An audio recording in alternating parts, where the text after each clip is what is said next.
Oh, dude. Good golly, Miss Molly. It was really hard not to go through this. Mm-hmm.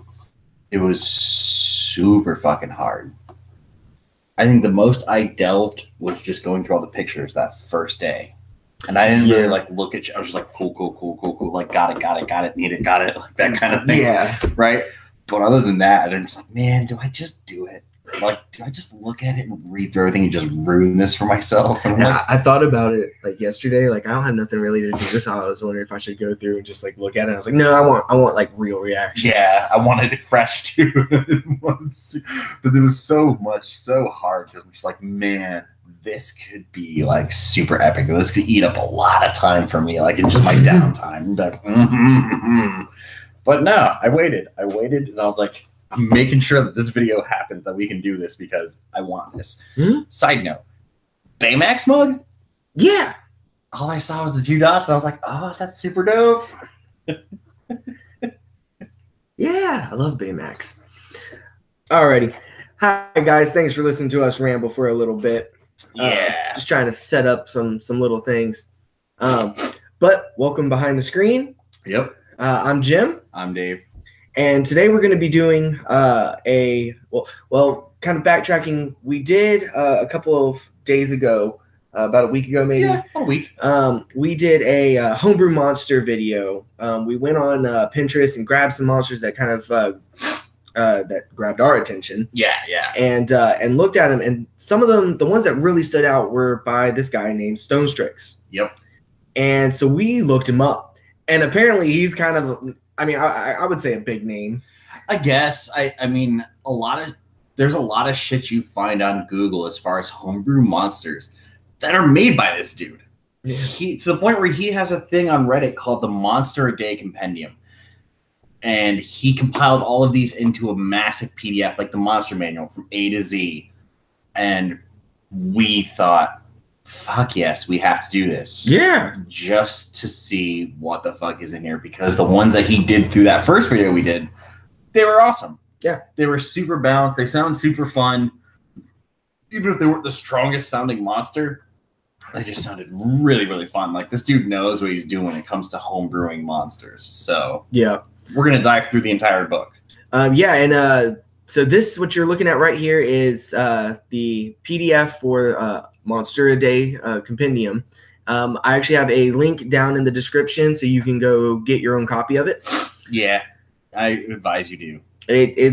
We just did a quick little look through when we first found it, and I know we've both seen like several of these monsters in the homebrew stuff. Oh yeah, and I mean, pop up everywhere. That was the basis for the comment I made at the very, very beginning, with the whole got it, need it, got it. Like, just going through pictures that I have on my phone and pictures you probably have on your computer of like, I have that one, I have that one, I have that one. Oh, he made these. I didn't realize that. I don't have that one. I'm not going to look at it, but I definitely want to see it when we get to it. So we haven't read anything about them, just to get a better, more natural reaction to it. Yeah.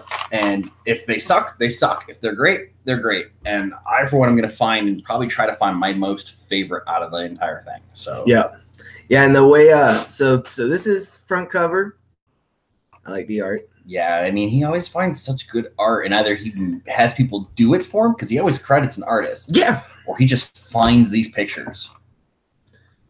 Let's see. So here's some credit stuff. So he created all this on the home brewery. Yep. Which we just discovered. So we're starting to kind of play with that. It's an awesome little site for making realistic stat blocks and classes and make it look very official. Yeah, it really does. They basically tweak a little bit of it for, like, I believe for copyright purposes. Mm-hmm. But they basically take it right out of like the player's handbook and the monster manual. Yeah, it looks like just page like layouts and color scheming and shit like that, which is dope. And I mean, as far as us just discovering it, we're probably a little bit behind the times, but you'll see things like BB, our bingo book, is going to come out in this same format for at least the first chapter that we have completed. Yep. And you'll start seeing these come through more and more. And if you look at DM's Guild for the website to get all your PDF stuff, I'm sure a lot of people use this. So homebrewery is probably a really big tool for anyone who does these sort of things like we do. And here's the art credit. So this cover was done by Michael Ivan. Nice. Oh, look at all the fucking artists. Yeah, and so he really does. He credits the mechanics he builds, the artwork. This is everybody who's done his art. Yeah, and like we don't know whether or not he just pulled from the internet, which would be my route since I don't know a lot of people. Yeah. Or if he commissioned these people, and if he commissioned them, good on him, just to get his fucking feet in the community all over every spectrum. Yeah, definitely. And there's a ton of people here. God, yeah. It's a ton of people. But okay. So let's see. So it is alphabetical. I'm excited. Yep. And apparently it constantly updates too, since this is like a monster a day thing that he does. Yeah, I think this is version 2. Yes. So yeah, V2. So I mean, yeah. So it's not only like monsters, but he also has like NPCs and stuff. Yeah. For you to use. Well, like the monster manual has that little back section right after like the appendix where it's like, hey, here's a bunch of little ding dong NPCs to throw into your mix. Yep. All right. First, the Arcanum Eye. Yeah, there you go. So beautiful to look at, horrific to come across. Arcanum Eyes scuttle through the deep places of the world, creating massive hive networks that stretch for miles. So you're not going to run up against one of these things. You're going to... Nah, it's going to come up on you, and you're probably going to be in the Underdark. I could see that. Probably... deep caverns, Underdark, stuff like that. You're not going to just find, like, a herd of them scuttling across the plains, although that would be pretty hilarious. I don't know. It's kind of like in some parts of the world where, they have, like, the locust swarms and, like, the crab marches. Where and then these things just, like, not hibernate, but they migrate. The open plains just roll with reflective carapaces. It's just like, wow, that's beautiful. Yeah, don't go down there though. Don't go. Yeah, it's so pretty. I mean, there's CR1. So, so let's see. He's got a few indicators on the side: swarm fighters, prized possession, dangerous friends, addictive qualities. So let's see. Prized possessions, partially made of arcane infused gem, and Arcanumite's Carapace is valuable to spellcasters and rare jewel crafters. So that's cool. So that's almost like, those gems that that you might use as an arcane focus. Sure, they might have come from one of these. Yeah, hell yeah. I see that. That'd be kind of cool, and that's cool little flavor too. Yeah. So swarm fighters, Arcanumite sense arcane energy. Spellcasters beware. Yeah, so they move in a pack. Yeah. Dangerous friends, Arcanumites that are kept by lords and spellcasters are not trustworthy pets. No. Come to me. Yeah.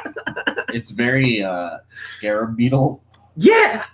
Yeah. That's kind of what I was thinking. These are wonderful. No, they are. And addictive qualities. The sensation left by Arcanumite draining She gets you high. Is both painful but highly stimulating. It's a little pleasure and pain. It's a bit of a S&M situation when you're getting killed by Arcanumites. Yeah, well, it like choke me harder. Well, like the next thing, it's almost like a drug. It's occasionally spellcasters who experience the effects grow addicted to it or dependent on it. Somebody back alley selling these things in a game. Oh yeah, that would be awesome. And like one of your players gets hooked on Arcanumites. Yeah, because they've got to be small. Like. Yeah, I mean they're small than your palm. Like as far as like a gem goes, like a small gem, and you just latch it on and like hold it there till it bites you, and you're like, yeah, this is great. It hurts, but I need it now. And they gotta get their fix, and they have like track marks. That would be dope. Yeah, like you can hook your players or your magically gifted players on a magic eating. I can see the barbarian. Let me try it. It just dusts. This is stupid. Bugs are made for crushing. So they actually have I guess that's because of the gem on their back, but what they're made of. But it's got a 15 armor class. Hell yeah, dude. That's for AC1 or CR1. That's pretty impressive. Well, it's super small too. That's true. And it's got a little bit of hit points too. 27 hit points for CR1. Yeah, can't complain. No, it's got a walk and climb speed of 30. Yep. It's not very strong. It's not very charismatic. It just eats and crawls. Yeah, Dex and Wisdom. It's the hunting instinct and move. Yeah, it's vulnerable to bludgeoning though, so it's very crush the bug-esque like mentality. I can see that. I'm surprised though it's not like resistant to like slashing and piercing. Fair. I mean, but you could chip away at it. Yeah. It's not a diamond. No. It's got a pretty good stealth. Yeah. Perception. Oh, yeah. It's also got dark vision. I would fucking hope so. It cannot speak, though. Wouldn't expect it to. Yeah. For some reason, that made me think of if somebody was like, hey, can I have this as a companion? Sure, you can't talk to it. It can't talk to you. There's no real communication between either of you, and you're always in fear that it's plotting against you. It's basically a cat. It's basically a cat. Yes, it is. It really, really is. Or chihuahuas. No, that's not true. I have one of those. He's adorable. I don't know. Every time I'm around a chihuahua, it pees on me. You don't know my dog, and he's the best. He's fat and he's old, and he just wants pets all day long. That's it. Food and pets. So it's got magic scent. Magic scent. The Arcanum can pinpoint by scent the location of a creature that can cast spells within 60 feet of it. Yep. So it can smell them. It's a bloodhound, basically. It can scent up to so many miles or 60 feet of magic. Right. I mean, that makes me think of I just watched the new Jeepers Creepers, so it makes me think of him. You know, smells the fear. So it probably goes not after just anybody that has magic. He wants they're drawn to whoever has the most. Yeah. Cast spells at 60 feet, but that means you don't have to be casting magic as long as you're magically capable. Mm-hmm. They can find you. Yeah. So it's reflective carapace. Yep, just like the Tarrasque. Because the Tarrasque has that ability. Oh, really? Yeah. Okay. Magic don't hurt this fool. Yeah. So anytime the Arcanum Eye is targeted by a magic missile spell, a line spell, or a spell that requires a ranged attack roll, roll a d6. On a 1 to 5, the Arcanum Eye is unaffected. On a 6, the Arcanum Eye is unaffected, and the effect is reflected back at the caster as though it originated from the Arcanum Eye. Magic no work on bug. That's why it's vulnerable to smushing. It's fucking amazing. Yes, yep. Yeah, I mean, because if you saw like a bunch of these things, like if you're in a cave or something, they're crawling all on the walls coming at you. Cast fireball. Yeah, anything. And it just rolls back. It's amplified for however many there are. That would suck. You roll a 6, you say you've got 100 in there, like lining a wall, and it just comes back 100-fold. Like, you are now dust. How does that feel? What do you mean I'm dust? Well, you're dust. Roll up a new character. That's the end of you. Don't I get my save? I don't know. No, you don't. On a pass, do you have more than 160 HP? Like just more than that. Like, can you? All right, so you're gonna roll a save 100 times. If you fail one, you're dust. Yeah, that's true too. And the first one you roll is a critical fail, and you're like, "Well, that was meant to be dust." Here's a blank sheet. Get to it. Doors that way if you don't want to roll a new one. Right. So it can bite you. Yep, it's got a little bitey bite. It's a +4 to hit. Does 1d4 plus 2 damage. I figured as much. Yep. And the Arcanum Eye can attach itself to the target. Yeah. The Arcanum Eye can be removed if a creature takes an action and sees on a DC 15 strength check. Damn. Yeah. I mean, looking at the picture, he's got a bunch of little pinchy pinches. Oh yeah, no, that thing's latching on. That's like a tick. Yeah, yeah. Very good example. It's not. It's. I was almost going to call it an Arcana tick, but it's an Arcana mite. And I mean, a mite, if you think of it in terms of real world, a mite is very small, right? Like a bed bug. Mm-hmm. So, and then it has leech magic. If the Arcanum Eye is attached to a creature with spell slots, roll a d4. Mm-hmm. The target loses a spell slot of that level or the next highest level if it has no spell slots of that level. Oh my god. So it eats your spell slots. If the Arcanum Eye has leached a number of spell slots with a combined level of 8 or more, it detaches from the creature. So, like a tick, if it fills up, it just pops off and rolls out. Yeah. That's fucking dope. That is. I was kind of wondering how it was going to work. I figured it would be damage, but that makes. I like that. It just makes it so that person can't cast magic. They're literally just fucking leeched. Yeah, and I think it's cool though that if you roll a 3 and they have no more 3s, it doesn't take a 2. It takes a 4. Yeah, and then it's the next highest that they have. So if they have no more 4s and you roll whatever, it's now a 5. Yeah. Or if they've used all, I mean, but so if they don't cast that 5, they have to take the very next highest one. So if they only have up to 3 at the current level they're at, it's taking a 3. But if they don't have any more 3s, it's taking their 2s. 2. Yes, the next highest. Yeah. So it's because it's not taking them forever, but it's making it to where they can't use it. Yeah. And it's just like you're not taking spells. Mm-hmm. Yeah, no. I really one like slot at a time. That's pretty dope. Yeah, I mean, I've got like 5 of these things on me. Yeah, so the fireball over 100 didn't reflect back at you, which was good, but the wave of 100 just skittered its way to you and just latched on. Shit, it's very much like the dude we made in the bingo book that we had with the worms, grave worms. Mm-hmm. It is pretty similar. The only thing I don't really understand about this is it doesn't say when you do it. It does say if the Arcanum Eye is attached to a creature with spell slots, roll a d4. So I guess at the start of the Arcanum Eye's turn? It would probably be when it latches on. So at the start of the turn, if it latches on here, right, it's doing its own thing. I would assume that first latch on. If it's got spells, it's going to get to do that automatically because it's trying to pull. Right. Yeah, I would agree with that. And I mean, I would probably just run it after that initial bite and leech. It's just a leech every turn. Yeah. And then once it hits 8 or more, it pops off, rolls off. That's it. And that one's done. But you could basically remove it from the fight if you really wanted to. Yeah, because it's going to go away and hide. It has no real reason to. It's done eating. Yeah. It really is like the scarabs from the Mummy. Yeah. Oh god, yeah. And picky clean, and they keep on trucking. Yeah.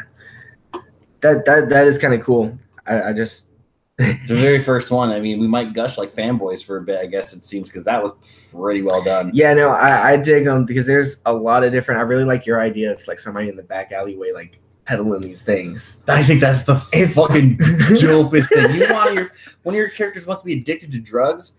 I got the fucking perfect thing for you. Because now it's just like, oh man, I like to do heroin, or I smoke a lot of weed, or I do magical crack. No, I got you, son. Now there's a real fucking problem here. Because now you're hooked on these little bugs, and if it comes into battle and you happen to have some, you're feeling that itch, and you just used one, you're out spell slots, especially if it's just sitting and you're letting like a fucking nicotine patch, because it's not going to roll around on you, it's going to sit. And you're just like, yeah, man, I got this. I'm going to cast Fireball. Well, how many times does that thing bit you? Oh, shit. Like, and the paw of the dragon just comes down. Like, bye. Smush. I don't want to use this anymore. And that's what it's like to use drugs in real life, kids. All fun and games until someone gets hurt. Yep. Yeah, no, I really like that. I mean, you could also use it as kind of like a sabotage. I can picture like somebody like putting it in the spellcaster's bed at night or something. Espionage. Yeah. Yeah. Oh, yeah. That would be pretty neat. A way to assassinate somebody without killing them. Yeah. Like you just knock out their spellcaster by just loading up a bunch of these things onto somebody. Like assassin comes in, just drops them quietly and goes, have fun. Yeah. Rolls out. Yeah, I mean, especially if they don't, if the assassin has no magic, there's nothing to worry about. So, you know, dump like 10 of them in there. Those things, those have so many options. Yes. All right, we got to keep going because this is a long book. Yeah. So let's see. On to the bees. Yep, that was the only A, but that's okay. I think made up for a lot. Yeah, made up for a lot. So the Beast of IllOmen. I dig the art. That is pretty neat. It's like the black dog. Yeah, I like the feathers. It's got like. Sure. Yeah, he's got like feathers and ruffles and tufts and shit. And it's pretty dope. Big gold coin feet paw pads. He's got some up here too, around the eyes. Some gold. I'm sure there's a reason for it. It's just a dope looking picture. Yeah. So it's a wolf-like creature with black fur, a long tail, and big thin ears, flowing fur. Wait, what? Yeah. Flowing fur in its paws and huge black feathers on top of its tail. These beasts are chaotic beings with the power to bring misfortune to anyone who gets near them. Jump, I'm with it. Okay. So it's large. I actually thought it would be medium. Nah, this dude's going to be pretty. And it's straight up chaotic evil. Yeah. Chaos and misfortune, man. Yeah, but I mean, I thought it would almost be like, it's just like, it's an ill omen. Mm. This thing just brings havoc with it. But it's straight up evil. It's chaotic evil. Yeah. And I mean, for what it's got, it really does go towards the thought you were thinking of. Like, as we get down this, we'll get more in depth. But like, AC 14, I can get that. Yeah. 45 HP, still pretty decent. 50 foot speed, I can assume that is pretty baseline. I don't have an issue with that either. Yeah, no. I think wolves get that too. Mm. So no charisma, and that's the only real downside there. No intelligence either. Oh, I didn't see that. I thought that said 14. Yeah, so it's not very smart, but no, I mean, it's only got one goal in mind. So destruction. Chaos and misfortune. Yeah. It's strong as fuck, though. Fuck yeah, it is. Well, it's a large monster. Yeah. So I would expect it to be a little beefy. Oh, yeah. Oh, yeah. Let's see. We got a fair amount of stealth. Sure. And perception. No language again. Yeah. Which I would honestly have thought that this might have spoken. Maybe I can Sylvan or Abyssal or something. Maybe, but I think that if this isn't created by anything in particular, it's just kind of like a creature of its own habit. Like it just pops into being. Doesn't need to talk to anybody. Right. Yeah, I can see that. Aura of Misfortune is the first little ability it has. Bad luck radiates from the beast in an aura within a 60-foot radius. It's pretty big. Yeah. Hostile creatures in this area have disadvantage on attack rolls, ability checks, and saving throws. That's nice. That is, I get misfortune. Yeah. It's just you have super bad luck. The beast is unaffected, and the next thing is unfavorable target. The beast is unaffected by critical hits. That's nice too. That's crazy. So although he's easy to hit in terms of armor and doesn't have a lot of padding, the aura of misfortune and unaffected by crits, you're gonna have a bit of a time. Yeah, with most cases, there's a reason that people don't like having disadvantage, and a reason people like having advantage. Yeah, because you have a pretty good chance of hitting with advantage, and a pretty good chance of missing with disadvantage, and a pretty good chance of critting, Yeah, double the flavor, double your fun, man. So I mean, that's cool. I mean, it's a standard attack. It's not that hard. It's just, it'd be a pain in the ass to deal with all the disadvantage. Yeah. I mean, for CR2, I can see it. Putting that in on a low-level group would definitely be it'd be a hell of a fight. It'd be a fun fight because it's like everything you do is a disadvantage. Those life-saving, tide-turning crits are now null and void. And it's literally just chipping away at him while he chips away at you. Yeah. Yeah, and I mean, I guess the big thing is I would like to think that there's a reason StoneStrix put in hostile creatures in that area have disadvantage. Yeah, because if they're not hostile to him, then it's fine. It negates that effect. Yeah, I would just think that it's something that sows misfortune and chaos, it would just affect everybody. Like, literally, if this thing's in the vicinity at all. Sure, but if you don't have any ill intent, it may not go after you. and it may just leave you alone. It doesn't have the intelligence to just go out and hunt on shit. It's just gonna do what it True. do. It be what it do, and that's just how it works. Right. I mean, it gives it a little more of a sense of being able to. What's that fucking spell you like to use as a monk? Sanctuary. Sanctuary, yeah. You don't do anything hostile. Now it's harder to hit you. Mm. You really, the minute you do something, it's automatically labeled as hostile. Right. But there's an out, at least on your end, because now he can't do anything back to you without really putting the effort in. Right. So as long as you're not doing anything hostile in the DM's mind, you're solid. You just don't fucking attack it. Don't make any actions to it. You want to help out a friend? Go ahead. As long as, in my opinion, Yeah. Just back away slowly, guys. Yeah. Just stop doing what you're doing. Yeah, no, okay. And I mean, he does 2d6 plus 4 Yep. for his bite. Yep. And that's standard big wolf. yeah. I mean, especially if you're going to throw that at a low level party, you know. An 11 average is a big deal. Yeah, that's a big deal. But if one person is set purely dedicated to healing, at least they don't have those disadvantages. So it's like, yeah, here you go. At least someone in your party who's more focused on support isn't getting hampered down. So it's not impossible, because you're right. If it's just blanketed out, everybody's in trouble because there's just disadvantage on everything. Right. Everything, everywhere, everybody. But to have that one person like the monk with sanctuary or a priest or whatever. Oh no, I just thought about that too. It's because it's saving throws. Your death saves. So it's like the thing haunts you even after You death. get hit. It's a death save. Automatic. It's a failed. Then you're like, fuck, it's my turn. I better roll. Nope, roll that disadvantage, please. Yeah. Well, I guess I failed that one too. I got a 20. Roll it again. There's nothing saying that he can't crit. Oh yeah, no, he can still crit. He can still crit you. Yeah. It'd be a hell of a fucking low level kind of like Big Bang boss fight, sort of. Yeah, I can see that.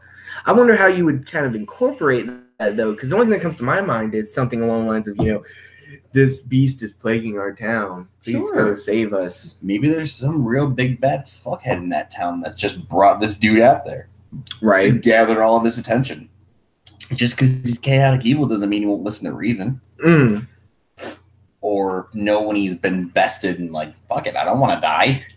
I don't know. He don't got big intelligence. No. I mean, but I mean, as far as wisdom and kind of encompassing Instincts and stuff, I mean, yeah, he, you know, if he gets wounded, he's gonna run.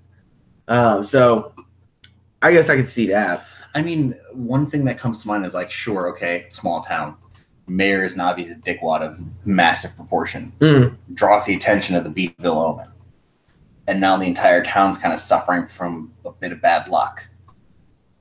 Call in a group of heroes, they deal with dickwad mayor, and in doing so, it attracts the beast's attention. Heroes leave, the town's saved. I feel like it's kind of a good trade-off. And then they're either going to kick its ass, or it's going to kick their ass, or it's going to be a mutual, like, 50-50, like, fuck it, we're done. You're too tough, we're out. Live to fight another day. Right. Yeah, I mean, I think I would probably like to kind of see this thing as not a reoccurring villain in sense of, like, what you would think, but something that they encounter, like, maybe even just session 1, that's not a full-on combat or anything, but they encounter it, and it shows up every once in a while. Sure. And it's kind of like, you know, as they're walking through the mountains, it's up there on the peak just watching them. Maybe so it's one of these things where if the player, one of the party members does something truly fucked up, you've now attracted the attention of the Beast of IllOmen. Yeah. And it's one of those things like, could show up at any point. Make up for what you did, or wait for it to show up. Yeah, I think that would be kind of cool. I mean, at a level 1 party, that's how you deal being with told, like being told that you now have the ire of this thing and it's coming after you, but you don't know when or where. I'd be like, oh, okay, fuck. If I don't know anything about this thing, and it's like, yeah, the Beast of IllOmen hunts you now. What? Right. Wait, now? No, that's what you put in that's what you go into Strahd with. when Madame Ava like reads your fortune or whatever. Yeah. Omen. Tori, the beast of IllOmen hunts you now. For what? Because you tried to burn down a camp. Of people that had no They ill want will to party with you, man. She was dead set. No, I'm burning it down. No. Burning it. No, please no. Alrighty. Cool. So now we got another bee, the Bullywug Shaman. Yeah. We know our bully ones. This is just a variation. Mm-hmm. So another one you can put in with what are there's only one in the There's one in there, yeah. I think there might be two at the very most. right. But it's not very super ranged. There might be like a small one and a sort of bigger one. Right. That's pretty much it. Alright, so this is just one you could throw in there with them. Just castery. Yeah, it's the caster of it. So medium, neutral evil. Mm-hmm. It's got natural armor, AC 14. Yep. 27 HP. Sounds about right. Yeah, especially for a spellcaster. Speed's a little slower, but that swim speed is high. Oh yeah. And I mean it's a decent spread as far as stats go. Yeah. I mean, it's a frog person. Even the regular ones aren't really super heavy on the stats. Right. See, I mean I know in the Godkiller Chronicles we've gone up against some of them, but I've never actually like looked at them. So yeah. You guys dealt with a few right at the very beginning. Mm-hmm. Trying to save some money that we stabbed with javelins and stuff. The rolls are not in your favor. So let's see. It only speaks Bullywug. It's got dark vision, 60 feet. It's got some stealth, some perception, CR2. Yep. So fairly low monster. It's amphibious, so it can breathe air and water. Fucking better be. It's frog. It can speak with frogs and toads. Yep. So it can communicate simple concepts with frogs and toads. Here's the big thing for it: spellcasting. Bullywug form only because it has. Ooh, the shape change down here. Yeah. Oh snap! So it's a 5th level caster. Yes. That's kind of impressive. It's wisdom based, so a DC of 12 for its saves and a +4 to hit with the spell attacks. The Bullywug has the following druid spells. I guess that makes a lot of sense. Yeah. I was wondering what kind of spellcaster it would With be. Shaman, yeah. Yeah. So cantrips, druidcraft, shape water, and shillelagh. He's got a stick whacking thing. Yeah. Let's see. He's got a little bit of spell slots too. I didn't expect him to have that many. At a 5th level, yeah. Yeah, no, definitely at a 5th level.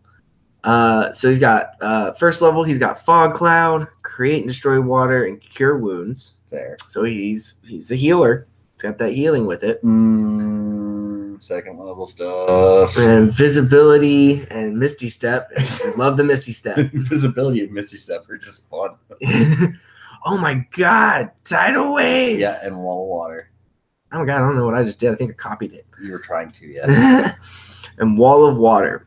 That's pretty neat. I think he could be a fun little encounter with all that. Yeah, he's not like. So far, I see him as like sight unseen. If I hadn't read this, I would use him more as a support. Maybe give him blight. Right, But blight's a lot higher. Is it? Because he's basically a level 5. Right. So blight would be like level 7 or 8, and you'd have to have a 5th level spell slot. So he'd be a lot harder if that was the case. But yeah.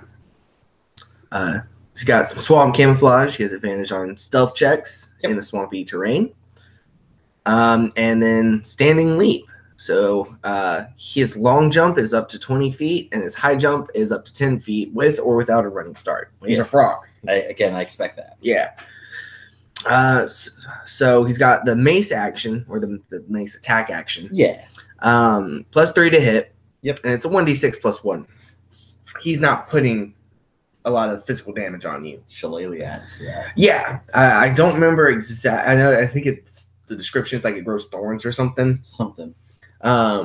I've never actually used it, but I don't think I've ever played it. No, I've never played a druid. So. Any real caster that runs melee, clerics, druids, stuff like that, can use Shillelagh. And it's just one of those things where it's like, Shillelagh, because it's a cantrip, so you can use it all the time. You just get a little beef behind it because you're not really hitting too hard.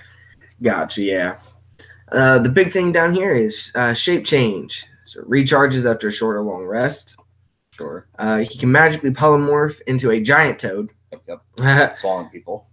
Yep. Remaining in that form for up to an hour. It can revert to its true form as a bonus action. Its stats are replaced by the stats of the giant toad, but it retains its intelligence, wisdom, and charisma. Any equipment is wearing merges into it. Yep. So, just a smarter, more charismatic giant toad. Yeah. Which is still a 0. Yeah. At least it's not negative. The intelligence is a negative. Yes, the intelligence is negative. He's just a little bit stupider than normal. He's a frog. Yeah, he's a big frog. And I mean, being giant toad form, there's your bulk. Yeah. Because now it can jump super far, it can bite, and it can swallow. Mm-hmm. What are your thoughts on the Bullywug Shaman? I dig them. I mean, Bullywugs themselves are fun, but they're low-level shit. And right. I mean, like, God Killers was the first time I actually got to use them in a setting. But we're in a swamp. We're all low level. This is going down. Right. And, like, if I had him, fuck yeah, I would have peppered a few in. I think that would have made it a little bit more interesting just because, now you've got some spellcasters there. Oh, God, yeah. To worry about. Yeah. Most definitely. I dig him. I mean, it's a Bullywug. It's just as good as what would be in the monster manual. Yeah. I can't complain at all. I agree.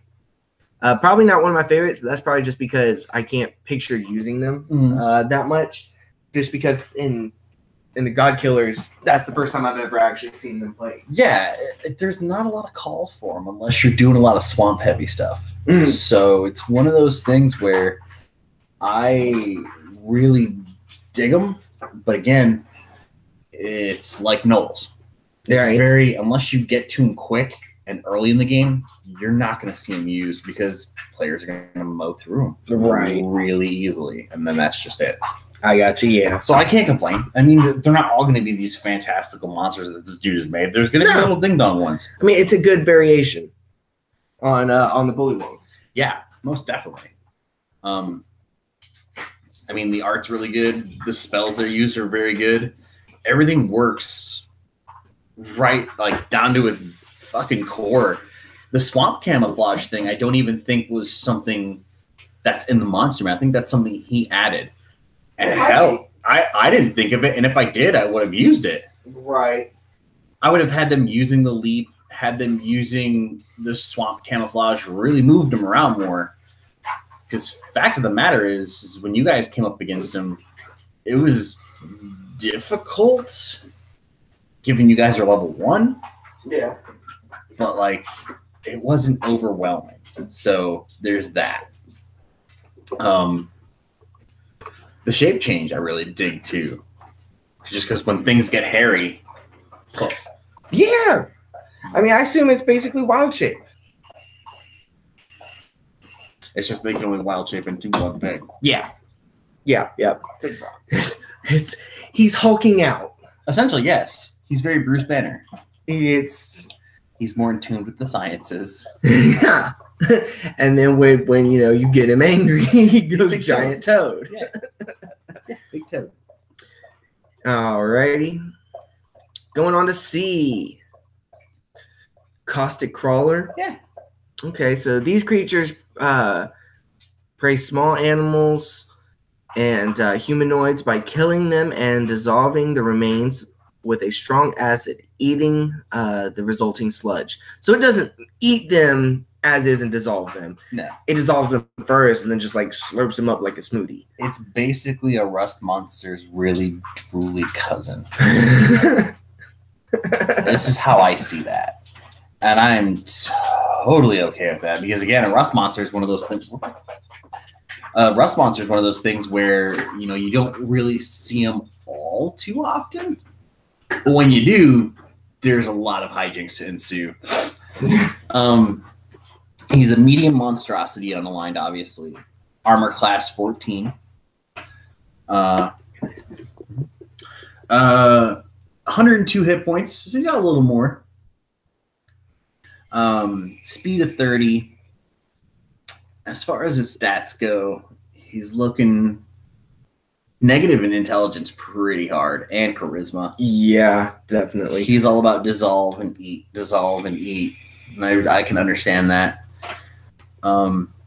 He's got immunities to acid and condition immunities to being poisoned. Which I think that makes sense. God, yeah. Dude's basically made out of this shit. Yeah. It's got dark vision up to 60 feet. Passive perception is 11, so he really ain't seeing shit either. Yeah. Not unless you're the cleric that botches that stealth check in heavy armor. Yeah.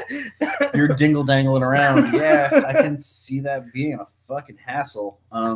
Doesn't have any languages. Again, didn't expect it to talk. I didn't expect this one to. With a mouthful of mush, I didn't expect it to talk at all. And yeah, it burbles at you. What does it mean? Let me try and talk to it, guys. You drool aggressively. No response. That's just how I feel about that right now. That would be my straight up reactions to all. You drool heavily. It just drools back. I think I'm making a connection here again somewhere. It likes my shoes. Yeah. CR4, it fits the bill. I mean, it really does. So far, pretty well rounded. Yeah. Acidic blood, which I'm glad that if this is what I think it is, I'm glad that it has that, because the first thing that I was thinking of was if you even hit this thing, it's going to splash something. That's exactly it.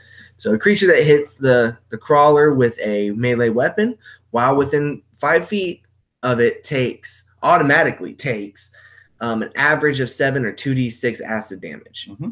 So, you're going to want to try and range and reach weapons. Yeah. Most certainly. Because it's not like you hit it, oh, give me a dex save real quick. No, you're splashing this thing's oak on you. It gets even better. Oh, no. Caustic fumes. Any creature that starts its turn within 10 feet of the crawler must succeed on a DC 12 Constitution saving throw or be poisoned until the start of its next turn. On a successful saving throw, the creature is immune to the crawler's fumes for the next 24 hours. So, like most things that have a smell-based disadvantage towards people, like the trogs or the stench and stuff like that, you pass it once, you're solid. But if you don't pass it, you got to do it again or get the fuck away. Yeah.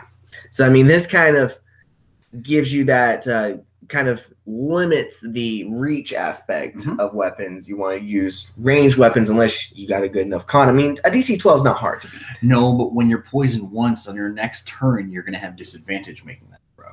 And you're not going to be able to heal. So it's gonna kind of stack. Yeah. So most certainly. So let's see. So it's actions. It's got the claw. Yep. Pluff 5. A +5 to hit. And it's going to deal an average of 12 damage. I mean, 2d8 plus 3. I can heal that. And an average of 7 or 2d6 acid. Yeah. It's coated in that. It's going to drip, stuff. yeah. And then it's also got this acid spray, which has a recharge of 6. So the crawler spits acid in a line that is 30 feet long and 5 feet wide. Mm-hmm. That's a pretty big spit. Each creature in that line must make a DC 14 dex saving throw or take 28 or 8d6 acid damage on a failed or half as much on a success. Yeah, that sounds about right. That's a lot. Yeah, it's basically a lined fireball. Yeah. And it gives him a spray, because his speed is pretty slow. Mm-hmm. His speed is what? 30? It's 30. It's not that average. But even still, if someone's trying to box him out and he can only attack at melee, yeah. If they deal with it up close once and they all get real smart, we'll just do it at range and throw rocks at this dude. Nah, he's gonna fucking spit at you. Yeah. And most people, I think, huddle together just kind of Oh instinctually. God, yeah. A lot of players fall into that habit of not moving around, and they're just there. And even if they do a recharge of 6, if the DM's on the luckier side, and he's feeling hot, and it's just 6 after 6, I would just spray in a line one at a time. Just muff. Yeah, because I mean, he's not intelligent, so he's not going to be able to like arc it or like line up a shot to hit multiple. It's no, it's just bluff. And I get that. I appreciate that.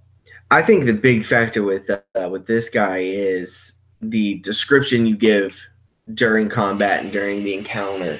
You know, with that smell and the ichor and there's the does it leave burn trails, like worn out, like acid burn trails as he walks because he's just drooling and dripping. Yeah, I mean, and it doesn't state anything, but I would think it would have a similar effect, kind of like what is it, like the like black pudding or something, where one of the oozes that like eats the armor and stuff. That, you know, if you don't have a magic weapon and you're starting to cut this thing, it's acid damage. It's not poison. Oh God, yeah. So it's gonna start eating away at your non-magic weapon. Yeah, and I mean, I think all the oozes and gelatinuses have that ability where they do acid damage and dissolve things as they get hit or ingest something. And I mean, that's pretty much the same thing. Like I said, it's just a drooly cousin of the rust monster. Yeah. I like him. I do. I dig him. So far, I haven't seen any bad ends. No. Chainergeist. Yep. Now this is one that I've seen and I've been really wanting to play with, just because I love that picture. That is a cool picture. I love the chains with the skulls on the end, and just he's a badass. Leather strappies and everything, all kinds of like, hey, I'm here, and he's jacked. Yeah, I know, right? So the Chainergeist is the spirit of an evil humanoid who died on a prison, and now is forced to watch over the jail and the land the prison was built. Scouting and patrolling the building with the skulls of the ones he killed, hunting and attacking anyone who enters the prison. Yeah. Which is really ironic because I was actually going to be using him for Rosrosca. I was just going to say that. And I didn't even read all that. I just liked his image. So Chaotic Evil, which I actually have assumed that he was like a lawful evil. Yeah. Medium Undead, of course. AC of 11. Get that. Yeah. Which I can already see down here. You know, you got a ton of immunities and resistances, so that at least that. Yeah, let him be able to hit. And then 45 or 10d8. I mean, you maxed out, you're hitting 80 HP.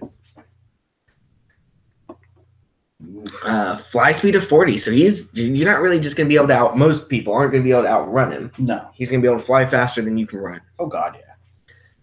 And there's no negatives to his stats. I mean, he's got average con and intelligence. Yeah. But he's actually got a really good strength too, which I'm a little bit impressed by. I mean, like you said, he's jacked. He's pretty ripped for a ghost.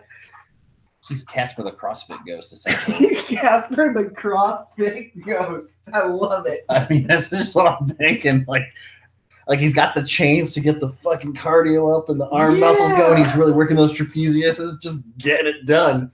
So he's just Casper the CrossFit Ghost is all I can fucking really see it as. I like it. StoneStrix's, that's my personal creation. Don't take it from me. If you ask, you can use it. I don't care. If you make a Casper the CrossFit Ghost, I'm in. Yeah, no. By all means, watch the video, hear that, make one for me. So resistances, a lot. He's resistant to acid, fire, lightning, thunder, bludgeoning, piercing, and slashing from non-magic weapons. Pretty much everything. Pretty much besides everything. Psychic and divine and cold.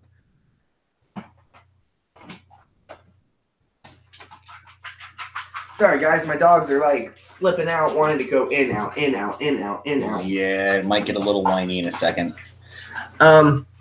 He's got immunities. Oh, there it is. Immunities to cold, necrotic, and poison. So take Never mind. Yeah, so psychic. It's like psychic and divine is what it's looking like right now. That's about it. Condition immunities, he can't be charmed. Jump. No exhaustion. Yep. Can't be frightened. Yep. Can't grapple him. Yep. No paralyzation. Nope. No petrification. Nope. No poison. Nope. No prone. Nope. No restrained. Her. And I mean, I'm glad he put exhausted in there because this dude is fucking, again, if he's cast with a CrossFit Ghost, he's got his cardio on point. This dude can fucking run for days. Yeah, And he don't even need legs. His just wisps are going. Just the little tail wisps. Yeah. And he flies fast. I was just gonna say he swims fast. He swims through that air, He man. does swim really fast to that air. He swims so good, bro.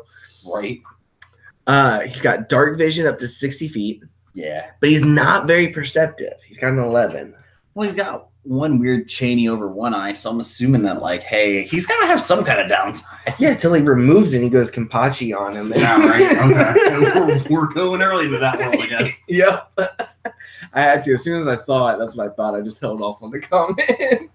Dude, let your fucking nerd flag fly. I'm not gonna stop you. Weeaboo! Right? Hardcore. Yeah.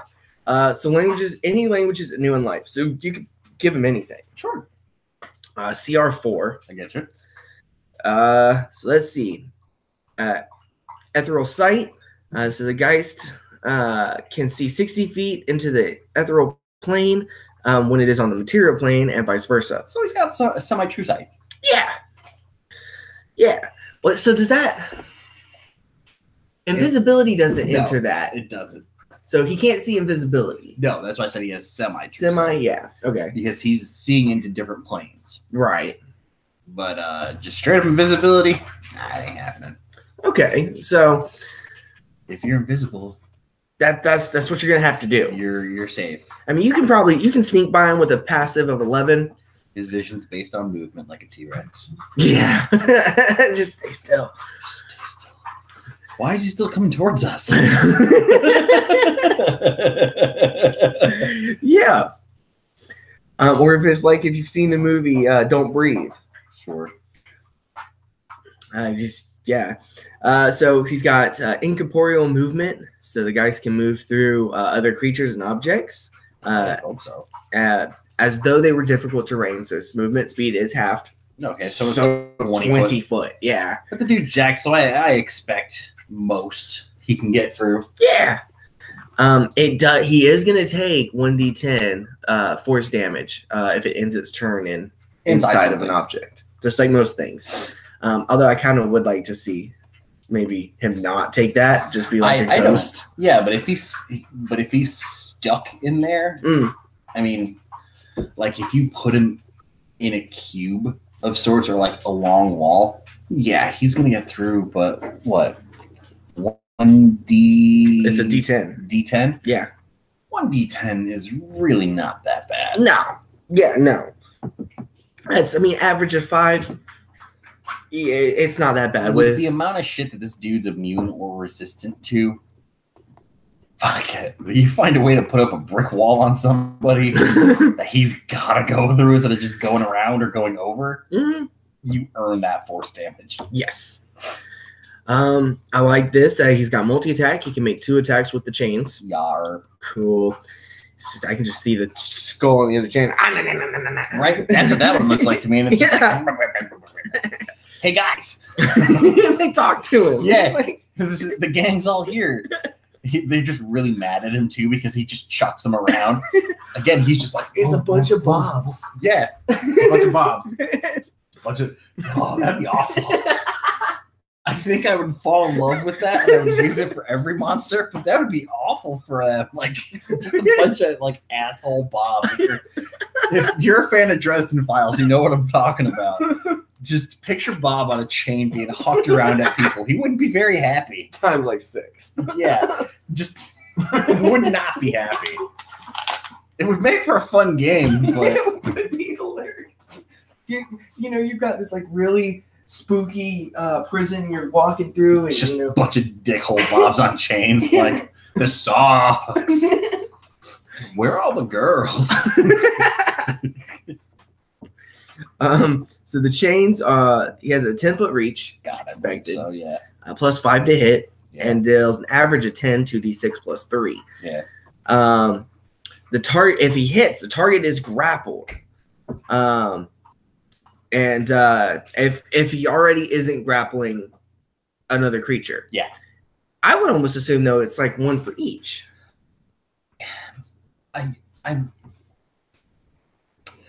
I wouldn't though, because then if he's grappling one, he can still make an attack. Right. So that leaves it there. But if he's got 2 grappled, he's now just a target. Yeah. And you have to let those grapples go. We just have to see what those grapples do. Yeah, true. And now you can try to escape it with a DC 13. That's not hard. Now. Let's see. Until the grapple ends, the target is restrained and takes 1d6 necrotic damage at the start of each of its turns. Yeah, or an average 3. That's not bad. Yeah, that's not bad. It's doing some damage. Yep.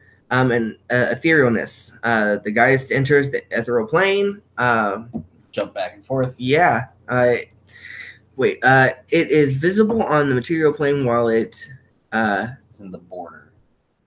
Okay. Yet it can't affect or be affected.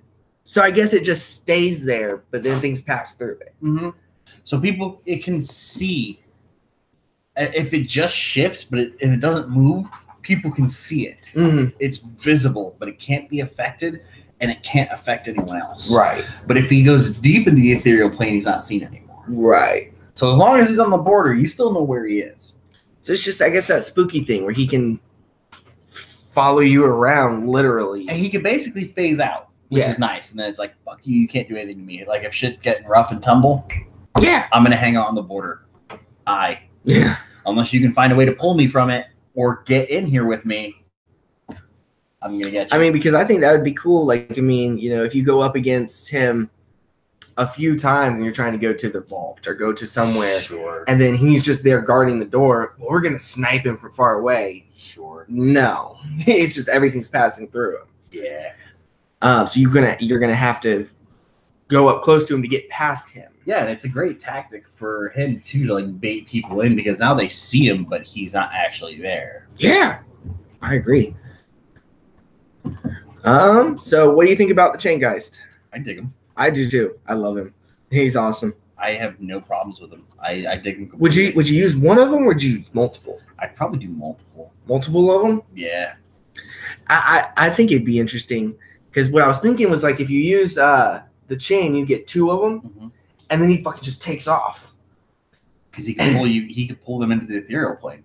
Yeah. I think there's a save for the people because they're unwilling. If he pulls them through something solid, and he makes it out, but he's got 10 foot of chain. Yeah. They're now stuck in a wall. There's ways to make this real difficult. There are. I would even say like just a little bit of home brewing on the homebrew. Sure. Going off of that, like, he wraps you up with one of these chains and goes through a wall and pins you to that wall. And then he can come out with and then basically let that chain go. Sure. But now, they take force damage while they're in that wall. Yeah. I mean, I think it, or maybe he doesn't even let it go. Maybe there's a chain leading back somewhere. Sure. Like back into the wall or something. Sure. I think that would be kind of cool because then he's just like pinning people and they have to figure out how to get out. Pins that chain into the wall. Mm-hmm. Right? And then they're tied. Like he gets them through, but leaves a length of chain in. Right. Now you got to fucking break the wall down or break the chain. Break the chain. And the only thing I would say is like if we did something like that is once he goes ethereal, the chains do too. Like it's like everything. It's a part of him. Yeah, everything. Yeah, no, I dig the Chainer Geist. Mm-hmm. Another C. Chameleon. I almost said Camellia-chan. Just a chameleon. Chameleon. Similar to lizard folks, but smaller in size and with chameleonic traits rather than lizards. Chameleons live and lurk in forests, hunting creatures while hiding, changing their skin coloration to adapt to their environment. Yeah. Okay. This is actually a small humanoid. Yeah. I dig it. Natural armor with a AC 14. Okay. Only 10 HP, but they're small. Yeah. They're lizards. Yeah. They're very little lizards. Chameleons. Yeah. That's the purpose. They are slower. Mm-hmm. They've got 25 foot speed and a 25 climb speed. Chameleons are slow in real life, if you were unaware. I just consider them fucking lizards, so they're just like, ah! No, they're very big because they only have the 3 fingers. Mm-hmm. And they're very weh. Right. They take their time. This thing kind of scares me because I'm focusing in on these. He's got like Some little needle points. Yeah. He's got 3 of them, man. Ow. So let's see. Not strong. Nah. But everything else is about average, with Dex and Wisdom being his highest. Mm-hmm. It's got actually a really good stealth and perception. Nice. Well, he's going to be able to see everything. Those eyes rotate. True. Yeah. And he can blend in because he's a chameleon. Yeah. And this one can actually speak common. He's magic. Of course he speaks common. He's magic. Fancy shit. This is only a half challenge rating. I expect that. And he's a neutral, so it's not necessarily a bad guy. Yeah, this is somebody you can just run across. Mm-hmm. Camouflage. So it has do exactly what it does. It has advantage on dexterity stealth checks, made to hide in natural terrain. Yeah. So it can't do it in cities. Only natural terrain. Yeah, but if the terrain is, even if a city, if it's built out of stone or wood, it can. I guess that is, yeah.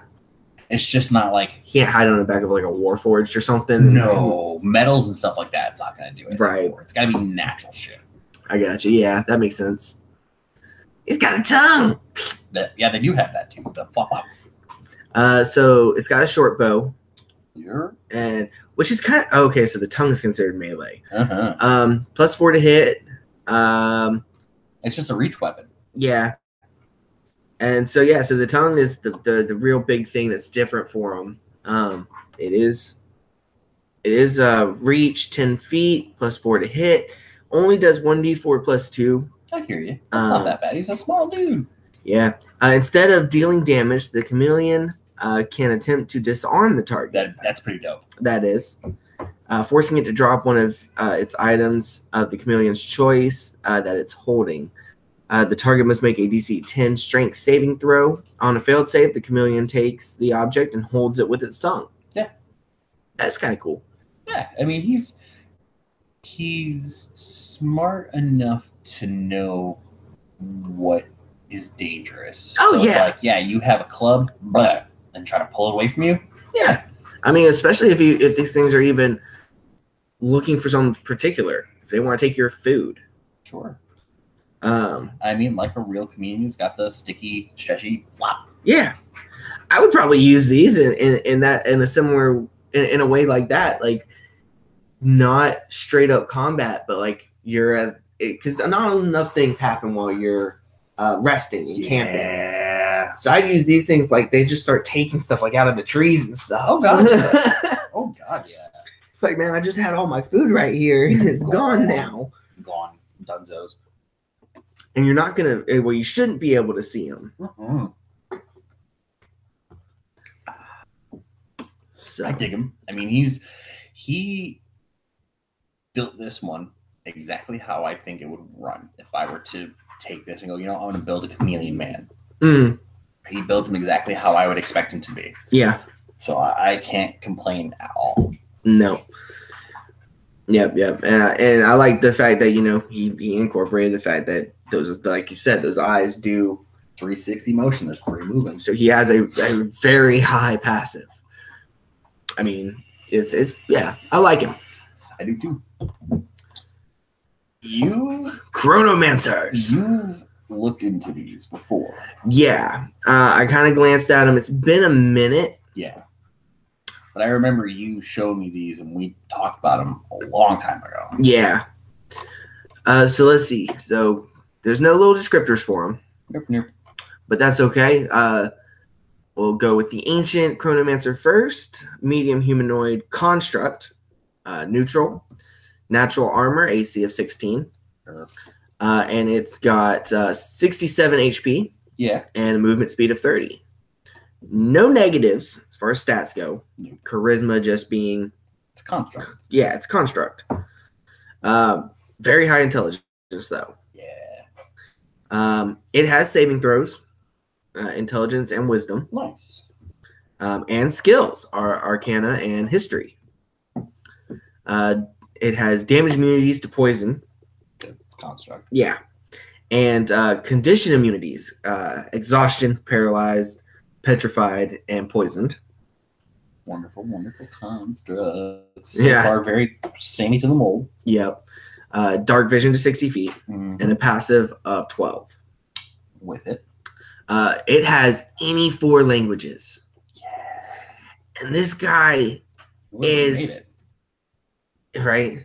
This guy is a challenge rating of 7. So this is the highest one we've seen so far. Yeah. Until you glance over here. Yeah, right. 14. I was going to say, until you look slightly to the right. So you look slightly to the right. But so they're spellcasters. The Chronomancer is a 9th level spellcaster. Save DC of 14 and a +6 to hit. And it has wizard spells. Yes, it does. Cantrips. It's got Blade Ward, Light, Mage Hand, Ray of Frost, and Prestidigitation. Yay! Everybody's favorite. I fucking love that spell. First, we've got Detect Magic, Expendious Retreat, Magic Missile, and Shield. Expeditious. Same a difference. It is. Expendiomus. Expendiomus. At first, that's what I thought you were going for. And then I was like, he's just trying to read a big word real quick. Yep. That's all that was. He was just reading it real quick. Nobody would have noticed if you... I have to. Have you not met me yet? It's not even like pointing out flaws. Just like hear it like, nope. No. This whole video has been me just going, nope, yep, nope, yep. Like, that's all it's been, and that's how it's been for like a year now. Like, it's what it is. It's who I am. It's got Hold Person as a 2nd level. Sure. And your favorite, Misty Step. I like Misty Step. It's not my favorite, but I fucking like it. I find it interesting that they have Misty Step. It's got wizard spells. It's made by magic. Yeah. Then 3rd level, we got Blink, which I like. I just discovered how good Blink could be. Blink is fucking dope. Yeah. Well, just with the wizard, or not wizard, the cleric, I figured out that, I can stack that with so many things. Blink is so fucking good. It's also got haste. Yep. And slow. I with a chrono being the keyword, I would hope it had slow, and haste. I would hope. Yeah.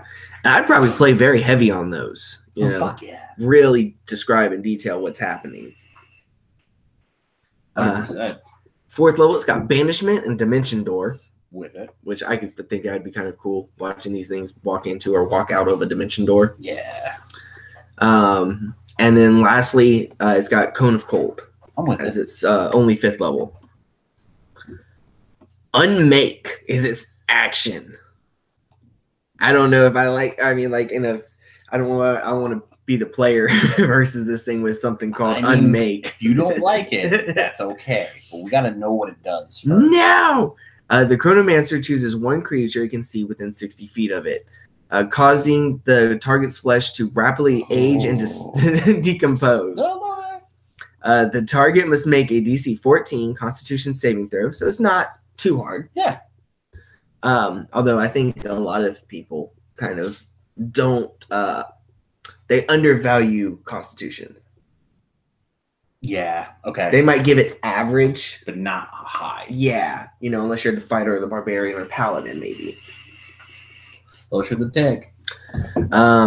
But you're going to be taking 16 or 3d10 necrotic damage on a failed or half as much on a success. Sure. That's his action. It can do it over and over again. Yeah. And then reaction, slow projectile. That's terrifying. A bullet coming at you real slow. I mean, it's a reaction, but I hear slow reaction. I just think like, I'm shooting something at you. It's going to take a year to get there. You just have to watch this creep just like man, I can't move. Roll for save. Fuck, I failed. Man, I can't move. Roll for save. Fuck, I failed. Man, I can't move. And it just creeps up at you like 1 foot every turn. That would be so awesome. torturous. That would be cool. I could dig it. Oh, that makes me think of because I've been watching all the Bleach again, the anime, and Captain Mayori was fighting against one of the Espada, one of the Arankar, and without going into too much detail, he ends up injecting him with a drug. Sure. That makes him superhuman. Sure. So he injects the bad guy with that to make the bad guy superhuman. And he's like, it makes your brain react super fast. And the dude suddenly starts like moving super slow, and he explains what's happening. And he's like, your brain is going so fast, your body can't keep up. Sure. And so he stabs him. And he's like, it'll be thousands of years before you feel it. And so it goes inside the guy's mind, and he's like, I've been here for thousands of years. Why won't you kill me? And he's like already killed him in real life. Yeah, he's already dead. He just hasn't felt it yet. It's crazy. And that's kind of what I feel like these guys would be. Sure, if that was the way that worked, but that's not. It's a reaction. It's a reaction. So if the Chronomancer is targeted by a ranged attack, it can alter the flow of time nearby, causing incoming projectiles to slow down. Until the start of its next turn, the Chronomancer has a +10 bonus to its AC against ranged attacks. That's a dope reaction. It is. And that's any ranged attacks, ranged spells, ranged weapons, all that. Ranged, anything ranged. And I mean, +10, that's a 26. It's super dope. It is. I like that a lot. I dig him. All right, so that's the ancient Chronomancer. Now we get to the timeless one. Timeless. And I've been picturing like this one being the ancient, and I guess the male being the ancient and the female being the timeless, just because that's the side that they're on. Gender equality. No. I mean, if you look at it, yeah, they're right about the right way position. Yeah. So women's is timeless. We okay with these things. Yes. That dudes tend to die a lot quicker because stupid stupid stuff. Yeah. So, yep. I made a thing that blows up the minute you look at it. That's not good. Don't blink or don't know. God, nope, we're not going down that one. Yeah, I know, right? Stay away from that. So it's got an AC of 18. Yeah. And it's got 150 HP. Yeah. Well, that challenge rating 14 that we mentioned earlier, slightly to the right. Yeah. Same speed, 30. No negatives with a 20 intelligence. Yeah, this shit, no shit. Yeah. Let's see. It's got a better constitution than the ancient. So let's see. It's got the same saving throws, but a +10 to intelligence and a +7 to wisdom. Sure. Same skills, but +15 to both. Yep. It's resistant damage from spells. It has damage resistance. Blanketed spells, yeah. Any spells. I'm with that. That's cool. I dig that. It has the same immunities. Yeah. Same dark vision and same passive. It speaks all languages, though. I would fucking hope so. It's timeless. All languages. It just knows. It just knows. It's the T1000 of construct. So then this is, like we said, the CR14. Yeah, thank God it's not evil. Yeah, right. It's neutral. There. It's got magic resistance, so it has advantage on saving throws against spells. And it's already got resistance to the damage anyway. So, yeah. Which means if it passed that saving throw with the resistance already, it's taking no damage. Yeah. It's nice. It's a 20th level spellcaster. So it's got the gamut of everything. Yes. And it's running a wizard. With a wizard. Yeah, right? And it has a DC of 18 and a +10 to hit. That's nice. That is nice. He's got the same cantrips. Yep.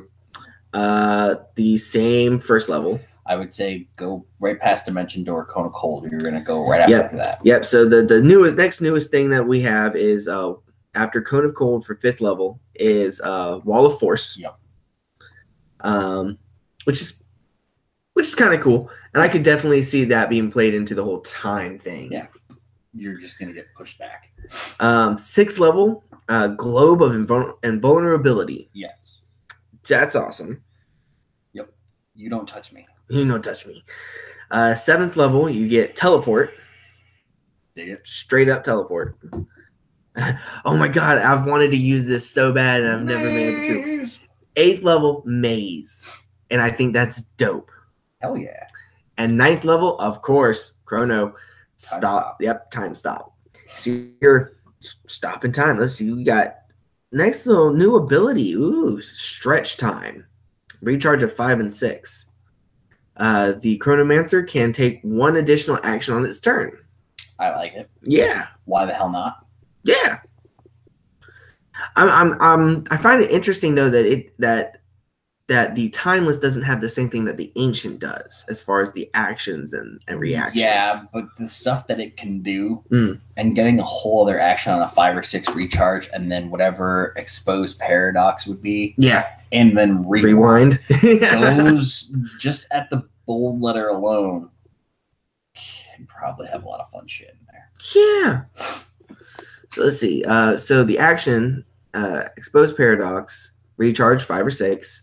The Chronomancer chooses 1 creature it can see within 60 feet of it, revealing it to be a paradox in the space-time continuum. So, okay, revealing to it. Oh, it shows it a paradox. Oh, okay, revealing to it a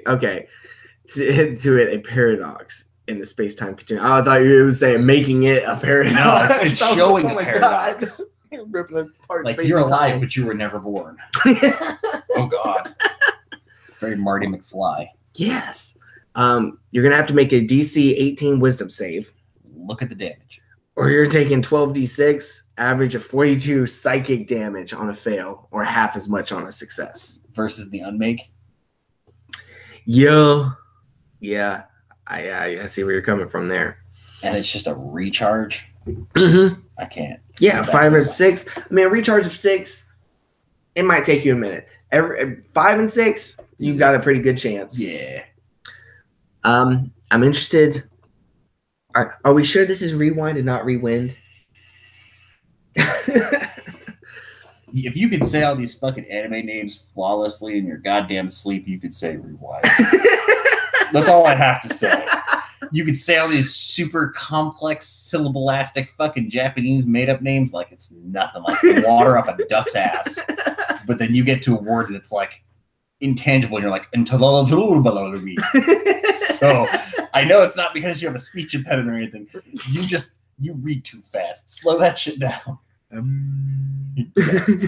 Slow projectiles. Which you always do. Just let it come out.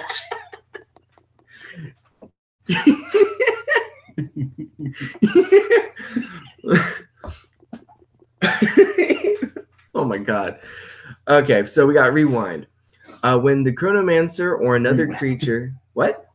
Rewind? Yeah, rewind. So as this reaction, it can use rewind. Yeah, that's what I was saying. Let one go. And then it rewinds time and does it again. Yes. He gets the stretch time. Elongate the bellow on that. I digress. So when the Chronomancer or another creature makes an attack roll, saving throw, or ability check, it must remake the roll and use the new result. That's dope. As a reaction. Yeah. So anything that it wants to, it's just like, no, rewind. Yeah, rewind. Do it again. Oh my god. That's a DM's best friend where you're just like, I don't like that roll. Do it again. And he can do it on its turn. Yeah. No, on any turn.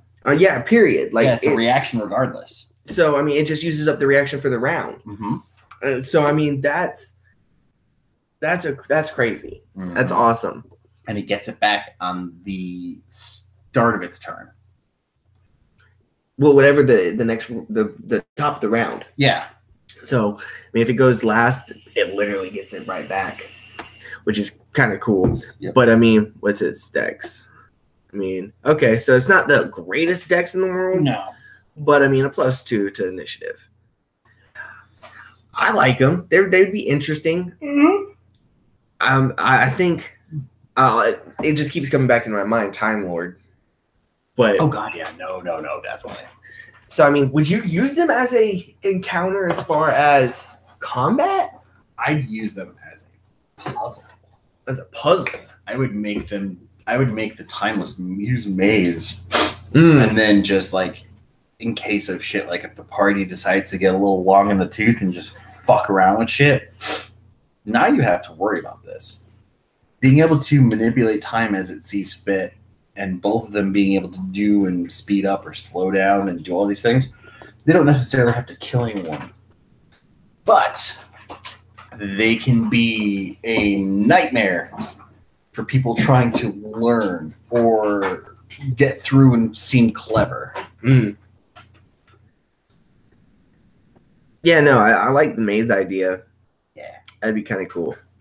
Hey, with the full gambit of wizard spells, it has really no damaging things. So I'm cool with that. Yeah, no, it's more about manipulation. Mm-hmm.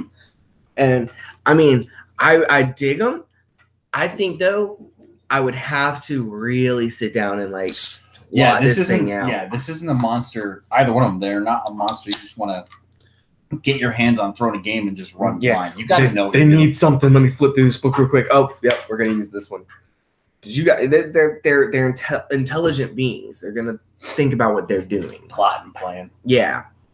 So I like them. They're cool. I do too. Clockwork Dragon. It sounds like a Yu-Gi-Oh card. I think it is. I don't know. Maybe it's been a long time since I played Yu-Gi-Oh. So yeah. So we got a new dragon to add to the fold. Sure, I'm with it. Huge construct. Unaligned, so it can be anything. I guess most constructs are unaligned. Yeah, it's just whoever makes them. Yeah. Got an AC of 18, which is nice. 184 HP. Got a walking speed of 40, so it's already a little bit faster than everybody else. Sure. And a fly speed of 80. It's definitely faster. Yeah, it's definitely faster. I mean, the only negative, well, there's a couple actually. The strength is off the chart. Sure. It's a machine. It's a machine, yeah. And same thing with con, it's maxed out. Mm-hmm. Now, intelligence and charisma are... It's a machine. It's a machine. I would think, though, a dragon, even being a machine, if you're going to flavor something as a dragon, there would be that intelligent factor to it. Because this isn't a dragon born. This is a dragon made. I guess so, yeah. Whoever, like, the timeless construct could have made that thing. Yeah. It's not meant to be smart. It's meant to do one thing, serve one purpose. Right. And just be that immovable force meets unstoppable object. It's all the power of the dragon, none of the cunning, yeah. Just it does. Yeah. That makes a lot of sense. I think I would probably use that as what they in the fucking maze. Yeah. This thing's coming. It's like the Minotaur in the maze. Yeah, hell yeah. So it's got saving throws, Dex and Con. Mm-hmm. Its perception is super low, so you can sneak by it. Or its perception is high. I'm sorry. Yeah. Its perception. I'm thinking of passive. Its passive is 20. Yeah, you ain't sneaking by. You're not. You unless you crit or you've got like to roll a high number and you've got a +10 to it. Fuck what you heard. What you heard. So let's see. It's got immunities. This has actually got psychic immunity because it's got no smarts.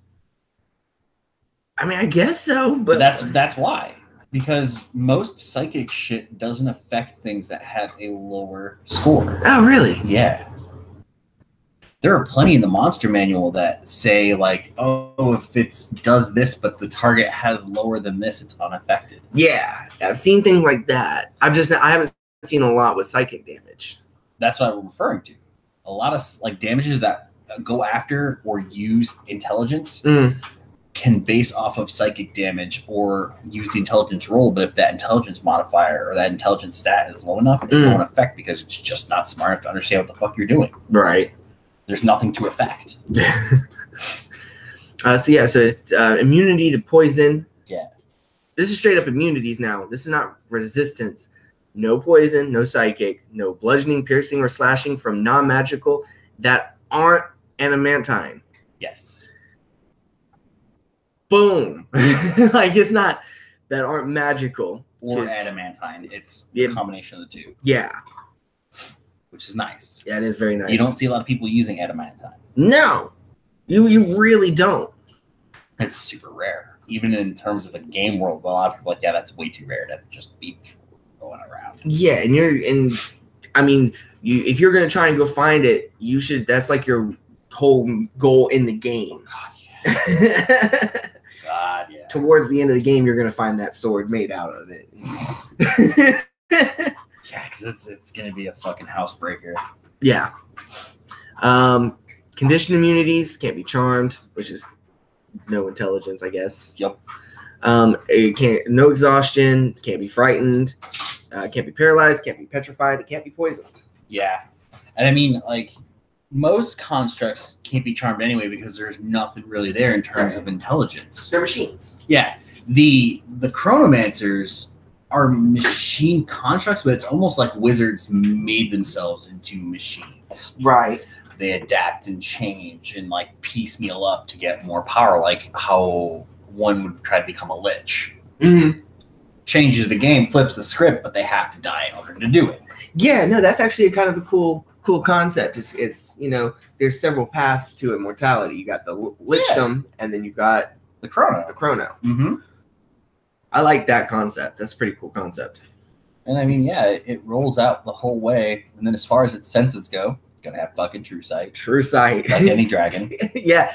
Which is it's because even if they might have some kind of this isn't a real dragon, it's a machine. So It's everything a dragon would have.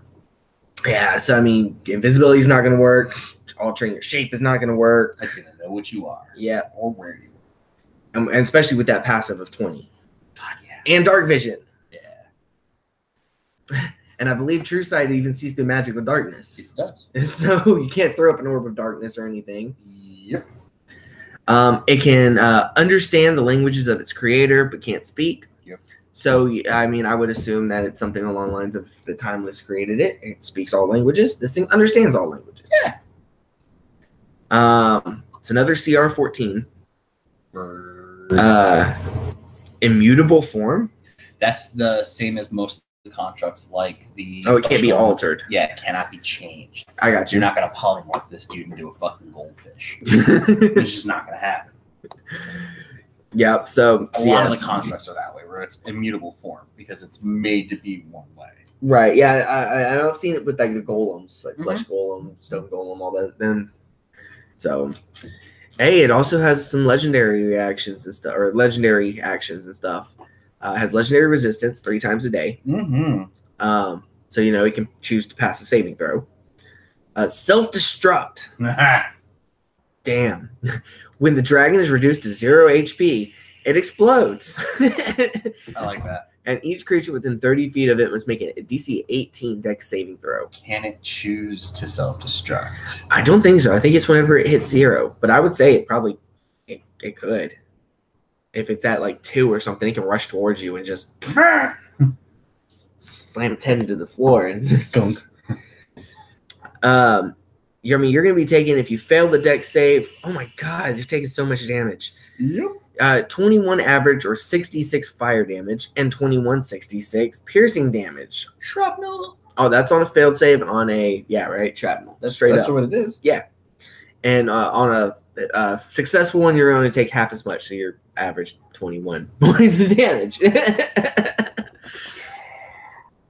let's see. So it's got multi-attack. Sure. So the dragon can make 3 attacks. One with his bite and 2 claws. 11 to hit for both. The bite has a 10-foot reach. Yeah. And I'm surprised the claw, well, I guess the feet are smaller than the neck. Yeah, because it's out, and since it's not ligamented to stretch and it's clockwork, it's only got such a range of motion. Yeah, I can see that. So yeah, so the bite has a 10-foot reach. The claws have a 5. Now, the only big difference is the bite's going to do a little bit more damage. Sure. 2d10 plus 6, average 17. And the claw is going to be 13 average or 2d6 plus 6. But you're making 2 claw attacks. Yep. And 1 bite. Yeah. It also has a tail, which is a plus 11 to hit, a 15-foot reach, and deals 15 average, 2d8 plus 6.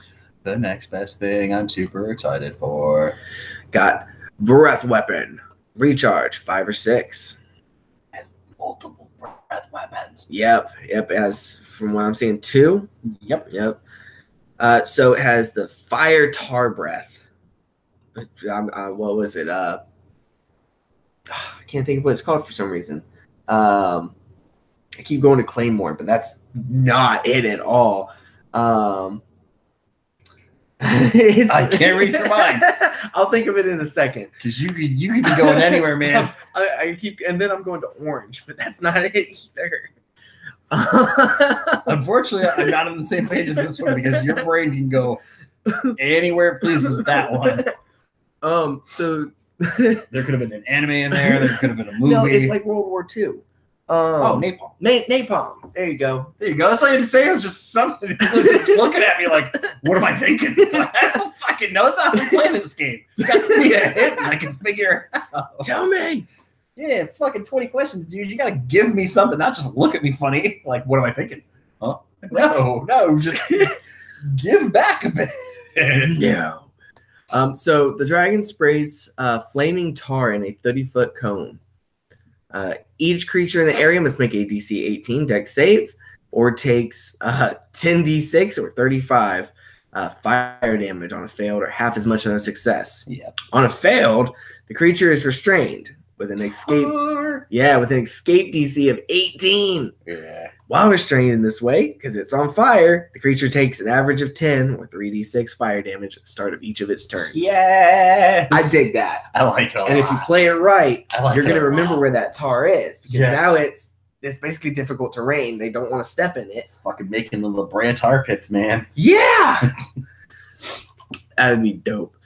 And knockout gas breath. Yeah, you just got an exhaust. It's got a tailpipe, dude. That's how I would. Yeah, that's how I would do it. Just curves around.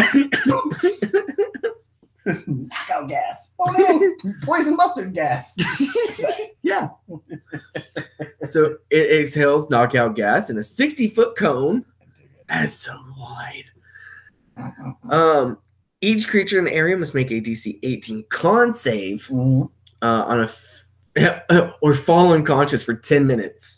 It's perfect cell version of the sleep spell. Yeah. It's just perfect cell. That's all it is. Like he's gotten to his final form. He's perfectly assimilated. And then he's just like, sleep. And he just farts on you. I'm fucking with it. You will wake up if you take damage, though. Yeah. Or someone uses an action to wake you up. But if he knocks out the whole party, he don't fucking wake no, nobody there else. is no. If everybody fit, because it's a high DC. Yeah. So, you're going to really be counting on your fighters and, your barbarians to try to stay awake during this. And it's not a spell. So it's not like, oh, I'm immune to this. No, you're not. Just a con save. You're breathing this shit in. You're unconscious. It's not poison. It's not. You're just unconscious for 10 Yeah, minutes. it's custom knockout gas that's modified. 10 minutes in game is such a long time. Oh, yeah. No, if the whole party goes out, you wake up in a cell in the Underdark, and that's the start of Out of the Abyss. Yeah. They fucking tie you up somewhere, chain you up, and just hang you off a ledge. They bury you in something. As long as you're not taking damage, you're good. Yeah, you're asleep for 10 minutes. Or someone uses an action to wake you up. And then if the Chronomancers really did create this thing, they got Dimension Door. Well, Dimension Door will let you take you and someone else. Is it? Mm-hmm. They've got Dimension Door. They're just pulling through. They do. They'll pull one at a time. I don't know. They can. And I mean, honestly. They've got Teleport, too. Teleport, doesn't that do, like, Teleport 6 or 8 people or something? Depending on the spell slot, you can take more, yes. Right. The other big thing, too, is they could just kill one at a time. As long as they don't do anything to the other ones. Throw you off a cliff. There's 10 minutes of sleep time there that you're unconscious. It's like, cool, we'll just kill one at a time. Whoosh. Slow, too. Just like, yeah. Click, click. Oh, yeah, he's dead. Surgical. Yeah. Throw it into the tar pit. Let the thing just drool on you. It does have legendary actions. It can take 3 actions, choosing from the options below. Only gets 1 legendary action at a time, and only at the end of another creature's turn, as per normal legendary action status. It's got Detect. Dragon makes a Wisdom Perception check. It's got Tail Attack. Dragon makes a Tail Attack. That's its legendary action. And then Wing Attack costs 2 actions. As per a lot of dragons, they usually have something like that, where it beats its wings. Each creature within 10 feet of the dragon must succeed a DC 19 Dex save or take 13 average 2d6 plus 6 bludgeoning damage and be knocked prone.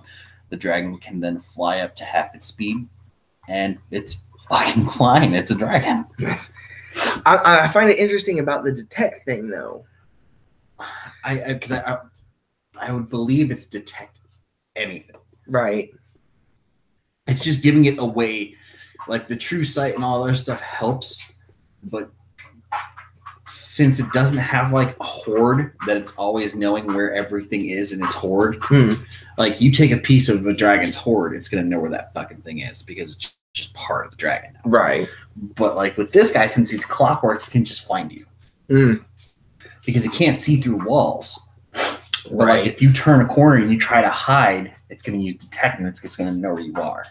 I guess so. Yeah, that makes sense. Oh, it's like, yeah, I put up a fog cloud or something, or while he's not looking at me, I run around the corner and I try to hide and stealth, and I roll a natural 20. Cool, detect. You're right. I see you. Very Eye of Sauron-ish. Yeah, I mean he's got a +10 to the perception check. Yeah. Oh, that is awesome. Iron Sauron. That would be I see you. Yeah, no. And I mean, especially if you use it kind of like we were talking about where it's in like the maze for the chronomancers. Maybe it's like in that domain and that's its lair essentially. So it's going to find you in there. I like him. I dig him. All the fun of a dragon without having to role play something very smart. Very true. Yeah. If you want to test out a dragon, there you go. You don't have to try and have a conversation with somebody. Nah. You don't got to play it strategizing or intimidating or talking to things. It's just a fucking clockwork robot dragon that just does its thing. Yeah. That's pretty much it. Like, you really, like, I fucking love it because you can even do it in such a weird way that, like, a Tinker made this as, like, a training dummy. And it just, he's really proud of it, but everyone else seems to fucking hate it because it kills people. Yeah, I can see that. like, my masterpiece! Let's work on it. Let's train with it. And it just eats people because now it has tar breath and a knockout gas. And it's just a big fucking dragon. I mean, the art is really cool too. I can't complain about that. It's like all the gears and pulleys and like the canvased wings. Right. Oh, Jim is checking something on the stream. Was it somebody commented or? Well, my phone died. Oh. So yeah, because we're doing whatever, I can't even see it. I don't know what's up with this thing. Everything's broken and we're just talking to ourselves. Yeah, pretty much. Yeah, so if there's any comments or anything, I just can't see it right now. Next one. Next. Clockwork Pest. I thought that said pet at first. Yeah. Well, they have that already. Do they? Mm-hmm. Tinker Gnomes can make them. Oh. They're I like that picture, though. Yeah. The very steampunky. Fucking steampunk cicada. Yeah. Deal. Yeah, I know. I like it. So let's see. Tiny construct. Short. Unaligned. Kind of hard to hit. Short. So AC 14. It's tiny. We're going to roll that. I mean, per most of the construct stuff, it's got a -3 in strength because it's very fucking small. Yeah. It's got a -1 in intelligence because it's a fucking construct. Its wisdom is whatever, and its charisma is whatever. It's an unthinking, unfeeling machine. It's built to do one thing. Yeah. Condition and damage immunities are the fucking same as all the other constructs we've had for the most part. Languages are pretty much the same except for their creator. quarter CR, and then we're just going to jump right down into the actions. Yep. So it's got potent injection. You can do it once a day. Yeah. So if the pest hits a creature with its stinger, it can inject a large dose of poison. The target must make a DC 12 Constitution save throw or become poisoned for an hour. Yeah. That's kind of cool. Sure. It's very Yellow Jackety, where it stings you and rips off its own ass and dies. Where that's kind of the same thing, except it doesn't rip off its own ass. It's got a built-in hypodermic, and it's like cool and expensive. Yeah. It's got a +5 to hit with the stinger. Sure. It only deals 1 damage. 5-foot reach on a stinger. That's a long needle. It's a long needle. That's a long needle. It just like folds out. That's fucking hitting you with an erector set, just getting out that one long, like 16 pieces of metal track. Yeah. Just one really rusty jacket edge on the end. I'm gonna get you. It's like trying to fuel a fighter jet mid-flight. Yes. Take an eye out with that thing. Yeah, right. So it's only gonna do one piercing damage. Yeah. But you got to make a DC 10 con save, or you're going to be taking 2d4, average of 5 poison damage on a fail, or half as much on a success. And I mean, that first one would be the potent injection if you hadn't used it yet. So Yeah. there's the big one. I would use these things in a fucking horde. God, yeah. Just those tied in with the Arcanum Eye. That's exactly what I was just thinking. Just the unending horde. It's like that's pretty crazy. Biblical plague proportions. Yeah. Casters are doomed, and everyone else who's susceptible to poison. Yeah. Your casters aren't healing you. They're gonna eat those spell slots away, and then you're gonna be poisoned. Enjoy. Yeah. And you're gonna die 1 hit point at a time. Ow, ow, ow, ow. This is awful. Yep. But yeah, so I mean they're real simple. Yeah. And I mean, Work pest. It's all around. It does what it do. Yeah. Really simple to use. We got the Coven Horror. It's a hag monster fused together. Look at the babies. Yeah. This is basically when 3 hags or a coven just really love each other and they want to start a family together, Jim. They fuse into this horrible big pus monster. This is how these reproduce, and I'm glad we're getting into this now because I feel like it's been a while and we needed to have this talk. So now we know. I feel like you've become more of a man. Now we've had when 3 hags love each other very much. Yeah. They make this. So yeah, vile origins. So the Coven Horror is the result of multiple witches who have made a pact with a demon and failed to live up to their end of the bargain. Sure. This is the result. Foe of demons. The witches that make up the monstrosity will always remember the demon that bound them together. So they just hate especially that demon. I assume. They just hate them all. As with most witches, they just hate men. Yeah. Large monstrosity. There's a flavor text. What? This? Yeah. I I shuddered at their wailing and cackling. This was true evil. All 3 heads bickering on the best way to kill my friends as I cried behind the rock. Camus, former caravan guard. Salt them, pepper them, just eat them. Just eat them. Oh God! All right, let's get into this fucking thing. So we got it's a large monstrosity, chaotic evil. It just does what it does. Yeah, it's angry and it's a hag and it's more than one. So yeah. So AC 15, sure, and 123 HP. I'm with it. It's a little bit beefy. It's pretty fucking strong and pretty fucking charismatic and pretty hardy. It's got no dex though. And it's got no dex. No dex. Yeah, no dex whatsoever. It's got some same throws, con and charisma. It's also got skills: deception, insight, and perception. The prettiest 3-headed girl in the town. They just fight over who's the brunette and who's the blonde and who's the redhead. Yes. Ooh.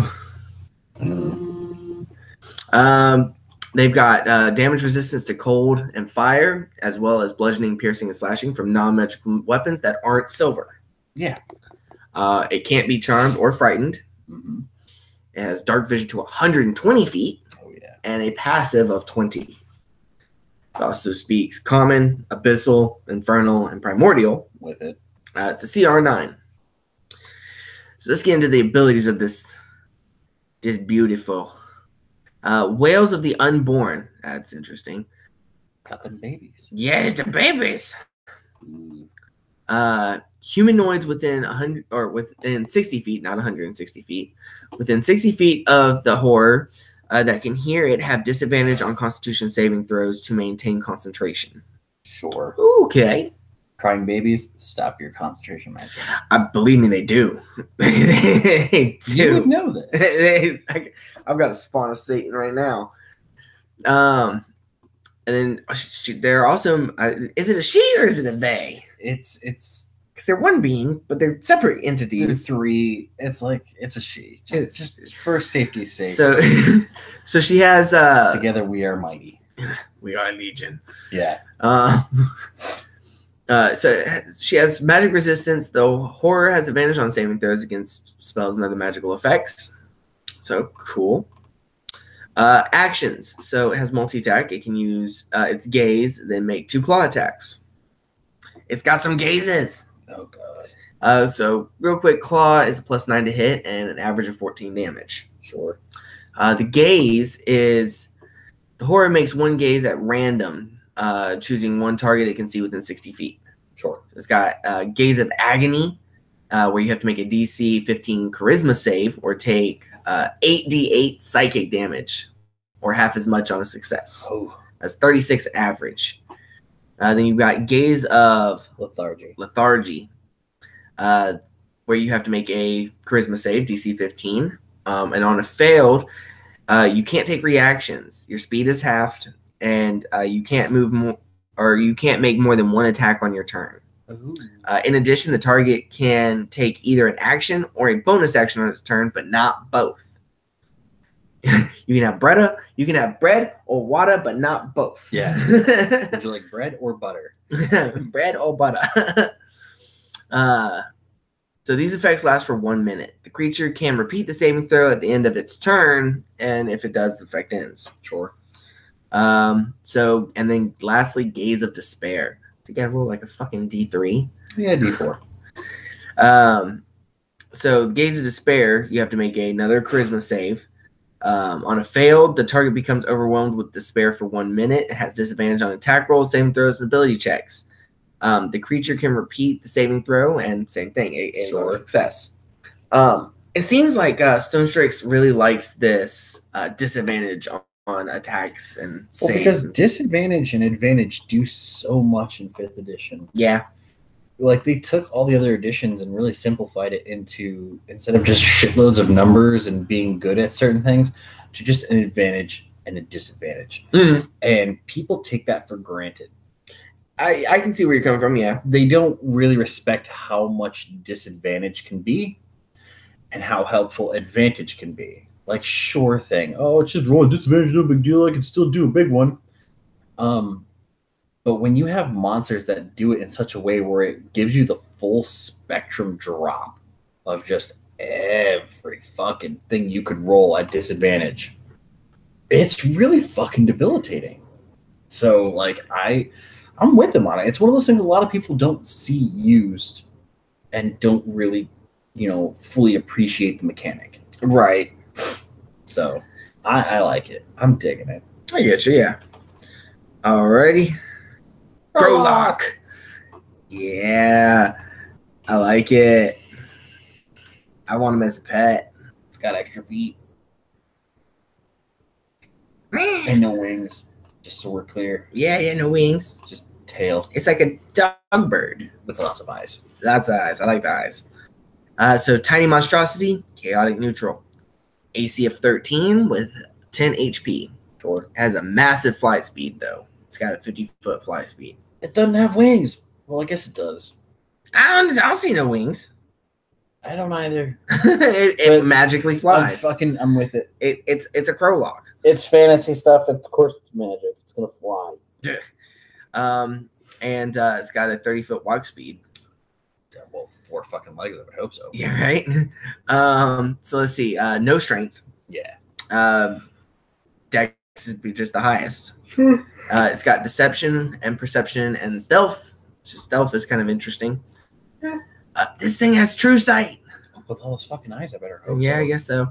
And a passive of 14, which is pretty good. True sight. Knows deep speech. It does, as well as common. And it's a half challenge rating. Perfect mimicry is the only really ability it has. The Crowlock can mimic any sound it has heard, including a person's voice. A creature that hears the sound can tell that is an imitation on a successful DC Wisdom Insight check. So it's a Kenku. It's a Kenku. It's just like a pet version. Yeah. It's like what the Kenkus would keep as pets. Yeah. And it's got Mind Pierce. Ooh. So it's +4 to hit, range spell. Range is 60 to 120 feet. Yep. And it's going to do psychic damage, average of 7 or 1d10 +2. Which is cool because you don't get to see a lot of things besides like illithids That use psychic. Yeah. So I like that he's been incorporating some psychic elements. And it's not meant to be a brawler and get up in the mix. It's meant to do it from far away. Yeah. I think he missed an opportunity, though, to label it as Mind Peck. Right. Because that's what I first thought it said, and it instantly endeared him to me. Yeah. But then it says Mind Pierce. I'm like, oh, okay, yeah, it makes sense. But Mind Peck would have been a lot better. Quote the Raven. Yeah. Next one. Next. Ooh, Crystal Elemental. it just got hands. It just got hands. And a stick. It's a gold stick, though. Yeah. And it's only got 3 fingers. On each hand. On each hand. That'd be weird if it had like 6 hands, only 3 fingers. It's got 8 fucking hands. Just so we're clear from what I can count. Yeah. Yep. Yeah. So let's see. Medium Elemental, neutral. It's AC of 15. Yep. HP 75. Sure. Or I'm sorry, backwards. 57. It can burrow. It's got 50 feet burrow speed. An elemental, I would assume so. Yeah. And just a normal walk speed of 30. Yep. Pretty good stats all around. Yeah. With con, being made of crystal, is maxed out. It is vulnerable to thunder damage. That makes sense. Breaking that shit up. Yeah. Let's see. Resistance to piercing and slashing from non-magical weapons that aren't adamantine. So there's another one. Adamantine. I was taking a drink of my soda and I did just shove Jim in the process. Yeah. Because I was just like, adamantine, there it is. Like, it's crystalline body. It's going to take a lot of shit to fucking whap on it. Right. Yeah. It's gonna be hard. I just glanced down real quick and it's like the Pokemon move Harden. Right? Straight up, dude. So real quick, it's got dark vision with no eyes. Tremor sense, which I would figure that would be how it mainly sees. But dark vision just means that magical darkness can't affect it. Or no, I'm sorry. Regular darkness can't affect but it can see in shades of gray and darkness, but since it has tremor sense, yeah. It can speak Terran, the elemental earth language. Yeah, you fucking weirdo can't pronounce easy words. It's a CR3. If it said Kenpachi Zaraki, you would have fucking said that like 18 times as fast as your fucking mind could comprehend. You have that in different languages. Yep. Fucking what did you just say? It was perfect Mandarin. But you can't say Terran? No. To me, that says Terran. The wrong emphasis on the wrong syllable. Oh, Jesus. I love it. All right. Let's see. Harden. Get into it. At the start of its turn, the elemental can choose to have disadvantage on all melee attacks rolled, or all melee attack rolls during that turn, but attack rolls against it have disadvantage until the start of its next turn. Yeah. So it can still attack. It just has disadvantage. And then all attacks have disadvantage on it. Yeah. Which I actually thought that it was going to be like, basically like patient defense. Or taking the defense action. Increasing its AC. Yeah, I can see that too. Yeah. Metapod begins to harden. Right. That's pretty much where I went with it. I like the one that he has, though. I think it's interesting. Yeah, no, I do too. It's like the reverse of reckless. Reckless attack. Sure. I'm with you. So regeneration. So it regains 10 HP at the start of its turn if it has at least one hit point. But if the elemental takes thunder damage, this trait doesn't function at the start of the elemental's turn. So it's like fire with a troll. Yeah. Or running water with a vampire. Yeah. So that's cool. I like that. That is, it's a different way to do regeneration. Mm-hmm. Let's see. Actions. It's got multi-attack. It can make 2 attacks with the crystal spear, which I really thought it would have been like 4. That's what I was hoping for too. But he's got to use 2 hands to hold it. Yeah, but he would make that. Well, yeah, I guess. Yeah, I get what you're saying. Jabbing. It's a spear. Yeah. Bow staff freaking like twiddle and spin. I don't think he has the grace of a cat to make that happen. It don't take much to fucking point and stab somebody with a stick. I would make him roll up into a ball and just like tumble at somebody. I think that would have been cool. Geode. Yeah.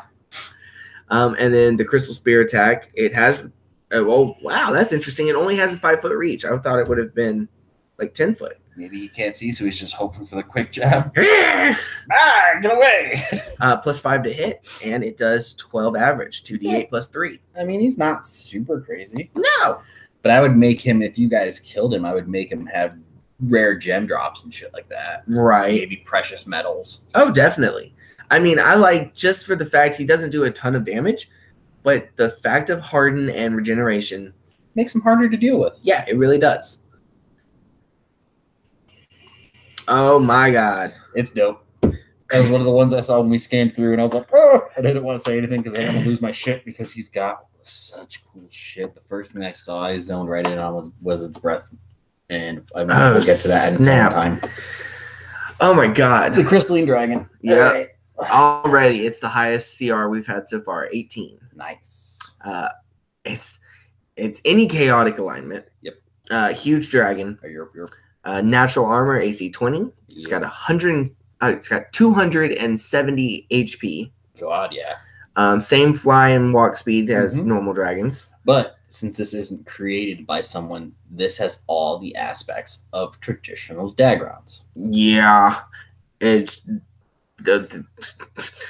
just the board is stacked and you need to play it as such. Yes. This is what I was talking about earlier. Since it's not made by somebody, this dude's going to have all those stats where there should be, and it's going to talk.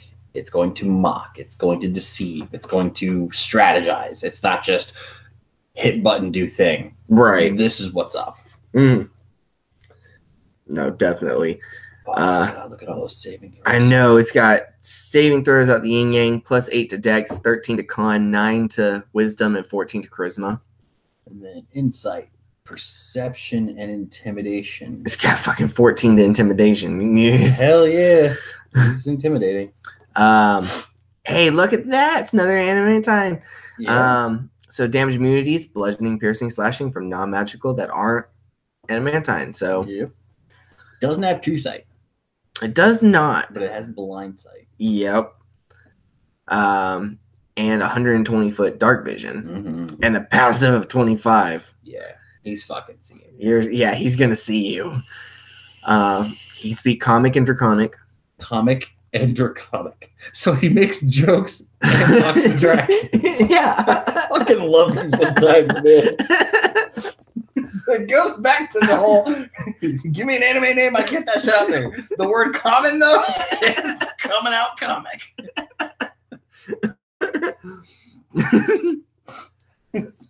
Guy walked into a bar. Joke's on him is my tail. I hate him. Yeah. Just so a cleric, a barbarian, and a ranger walk into a cave. They never heard from again. So it's got legendary resistance 3 times a day. Yeah. Prismatic immunity. Prismatic. Same a difference. I get you. The dragon can use its bonus action to gain immunity to one of the following damage types: acid, cold, fire, or lightning. Not thunder, though.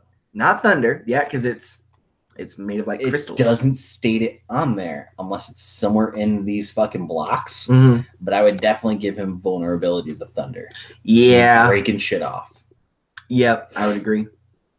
Definitely agree. I don't think it is because after this you get into all the other shit. Yeah. Yeah. I mean, okay, it's not in there, but it would be kind of implied. It's crystalline. Yeah. I would do it. Just like this guy up here. Mm-hmm. I mean, I would do it. Mm-hmm. That would be me. That'd be so dope to go up against. Oh my god, yeah. You have no fucking dude. I fucking love that. That's pretty cool though. That as a bonus action. So I mean, whatever they're trying to do to you on your next turn, okay, I gain resistance to it. Or is it immunity? What was it? Immunity. I gain immunity to it. And it lasts until the dragon uses. So actually, that's why it doesn't have thunder vulnerability. Right. Because he would then become immune to it. Well, he could, but it's only against acid, cold, fire, and lightning. All right, cool. Okay. So then I missed that part. So yeah, I would still throw in the thunder vulnerability because how often do people pick thunder? True. Very true. I mean, every once in a while you get somebody with shatter or something. Thunder wave. Yeah. Thunder shock, shatter, shit like that. I mean, I understand that. But you're not expecting this. No. So. I mean, everybody's going to take firebolt or witch bolt or whatnot, fireball. Yeah. Things like that. And so once you start using it, he's going to be like, okay, I'm immune to it now. I have to assume that StoneStrix's made this with reflective carapace in mind and then said no. Because that's what I would have done. Reflective carapace.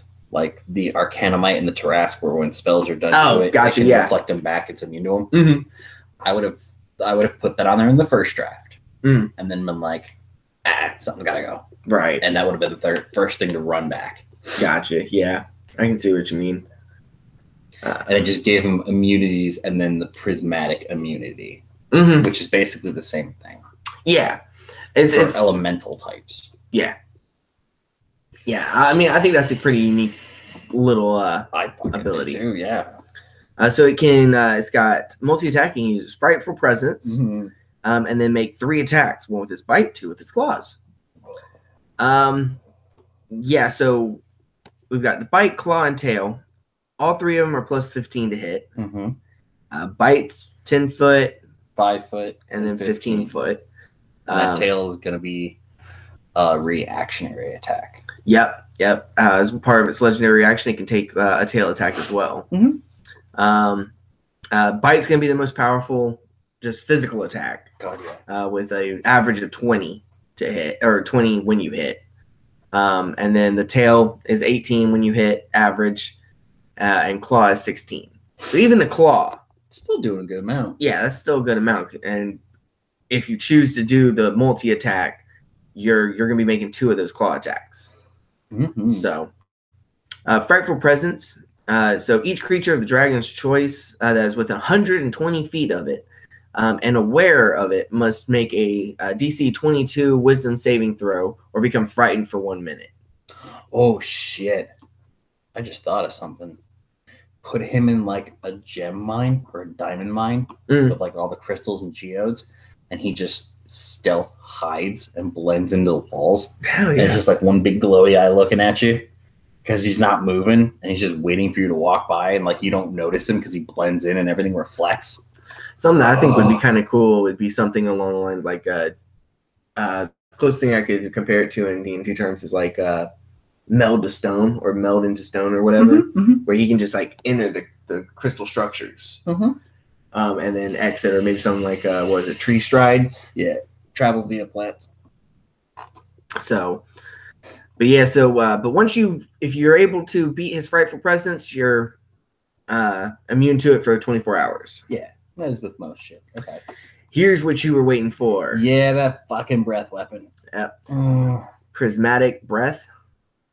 Recharge 5/6. The dragon exhales multicolored rays of light.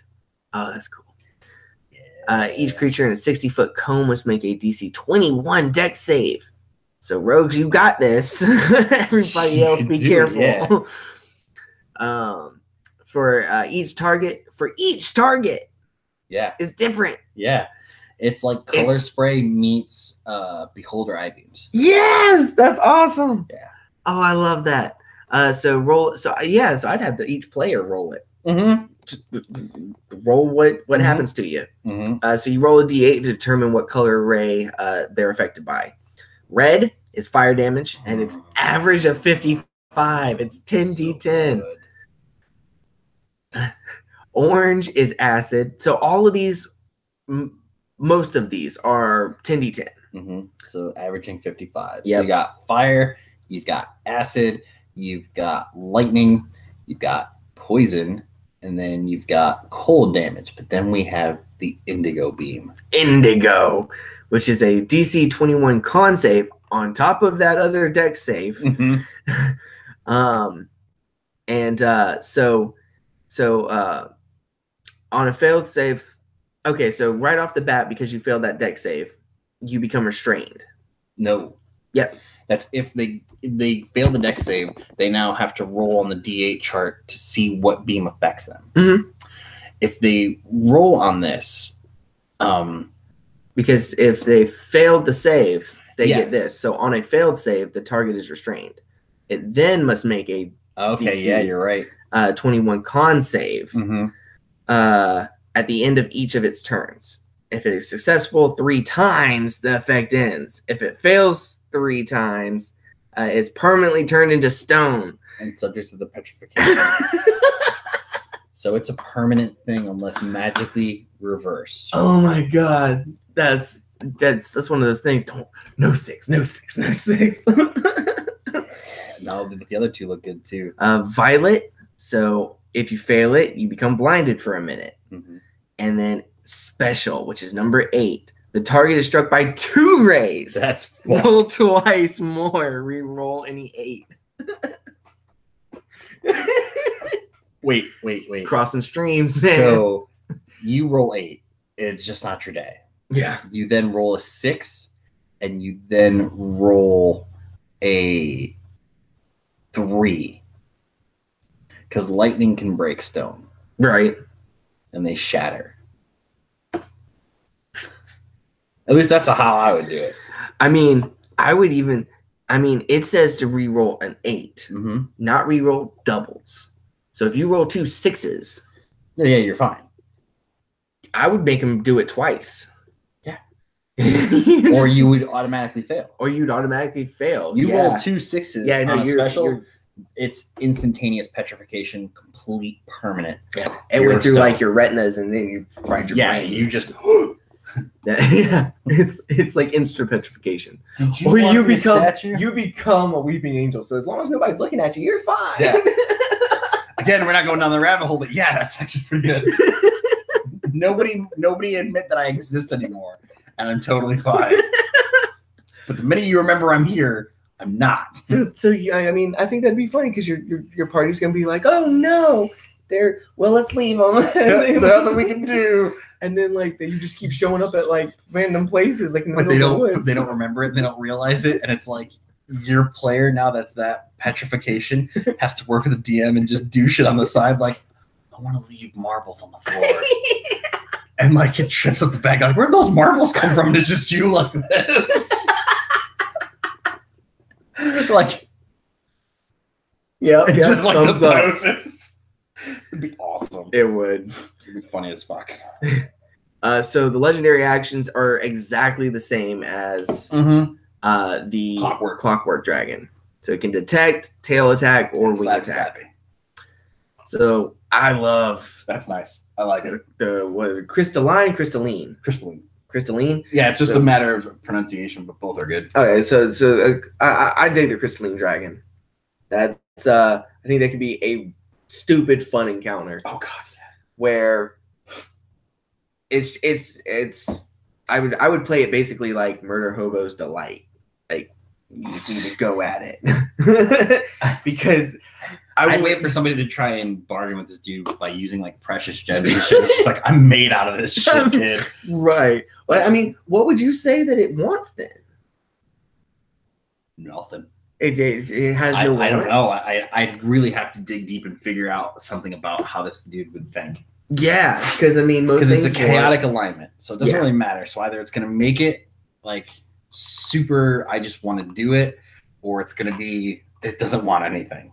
Right. Yeah. I mean, yeah, that would be one thing we would have to really sit down and try and figure out. God, yeah. All right, so that's the last one for the C's. I think we were going on a little bit over 2 hours now. That's fine. I mean, if we were talking about it earlier about how we were probably going to do more tomorrow on different sides, and then Thursday we can just continue. Yeah, we can just go through this. It's just the ABCs of StoneStrix's monsters, and so far I'm fucking digging it. And right now, top of the goddamn pile, Crystalline Dragon, seconded only by Arcanum Eye. Yeah, I really dig Arcanum Eye. Clockwork Dragon's good too, but yeah, I know you like your Chainer Geist. I like the Chainer Geist, but I really am digging the Arcanum Eye. That's probably my top. And between the Crystalline Dragon and the Chainer Geist, I like the Caustic Crawler. Yeah, I like it. I like that one a lot. I mean, I don't have a bad side so far right now with any of them. No, I think that one could be the Beast of IllOmen. Yeah, that could be really fun. Yeah, I also had a thought as we were going over the Crystalline Dragon. What if the Clockwork Dragon was piloted by a gnome? That'd be so cool. Like a mecha? Like a mecha, yes! It's very Pacific Rim. That would be pretty dope. That would be cool. I could dig that. Yeah. Right now, Crystalline Dragon, Arcanum Eye are very neck and neck for me. So, yeah, guys, we're right here. And I mean, next video we come back to, we'll start on Death Widow and see how far it goes. Yeah. And I mean, we don't even know how many demons and devils he has. God, they're so well. He's got what, 88 pages?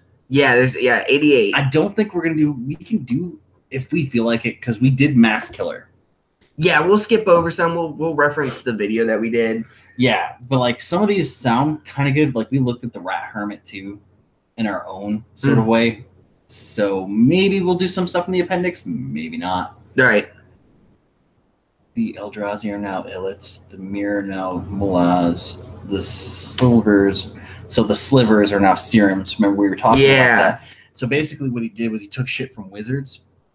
And that's what the What's New is. And these are all the things from Wizards of the Coast. Same people make D&D, make Magic. Right. So he changed those to be different. Yeah. So that he's not encroaching on anything. I get you. Yeah, yeah. If you still want old creatures, feel free to keep a doo-ba-doo. All right. Excuse me. Boop. Boop. Alrighty. I don't feel like letting y'all see me today. Yeah, I know. We're both kind of a mess. But at the same time, thank you guys. If you guys watched any of it, thank you for coming out and hanging with us. If you liked the first video, you're definitely going to dig this. And just whatever your favorites are, throw a comment in there. Let us know. We could talk shop about it. If you have different ways or if you know anything changed that we didn't quite think of, let us know. If you know StoneStrix's personally, tell him to talk to me because I want to meet this person. Yeah, no, definitely. We would love to hear from him. God, yeah. All right. So until next time, guys. Yep. We'll probably be doing something tomorrow night and continuing this probably around like 6 or 7 o'clock. Yeah. Like once all the family life dies down, we'll probably come back through and do it tomorrow for a few hours, and then probably the same thing on Thursday if we hadn't already finished it. But otherwise, thanks for taking a look at Behind the Screen. I'm Dave. That's Jim. Yep. And see you guys later. Later, guys.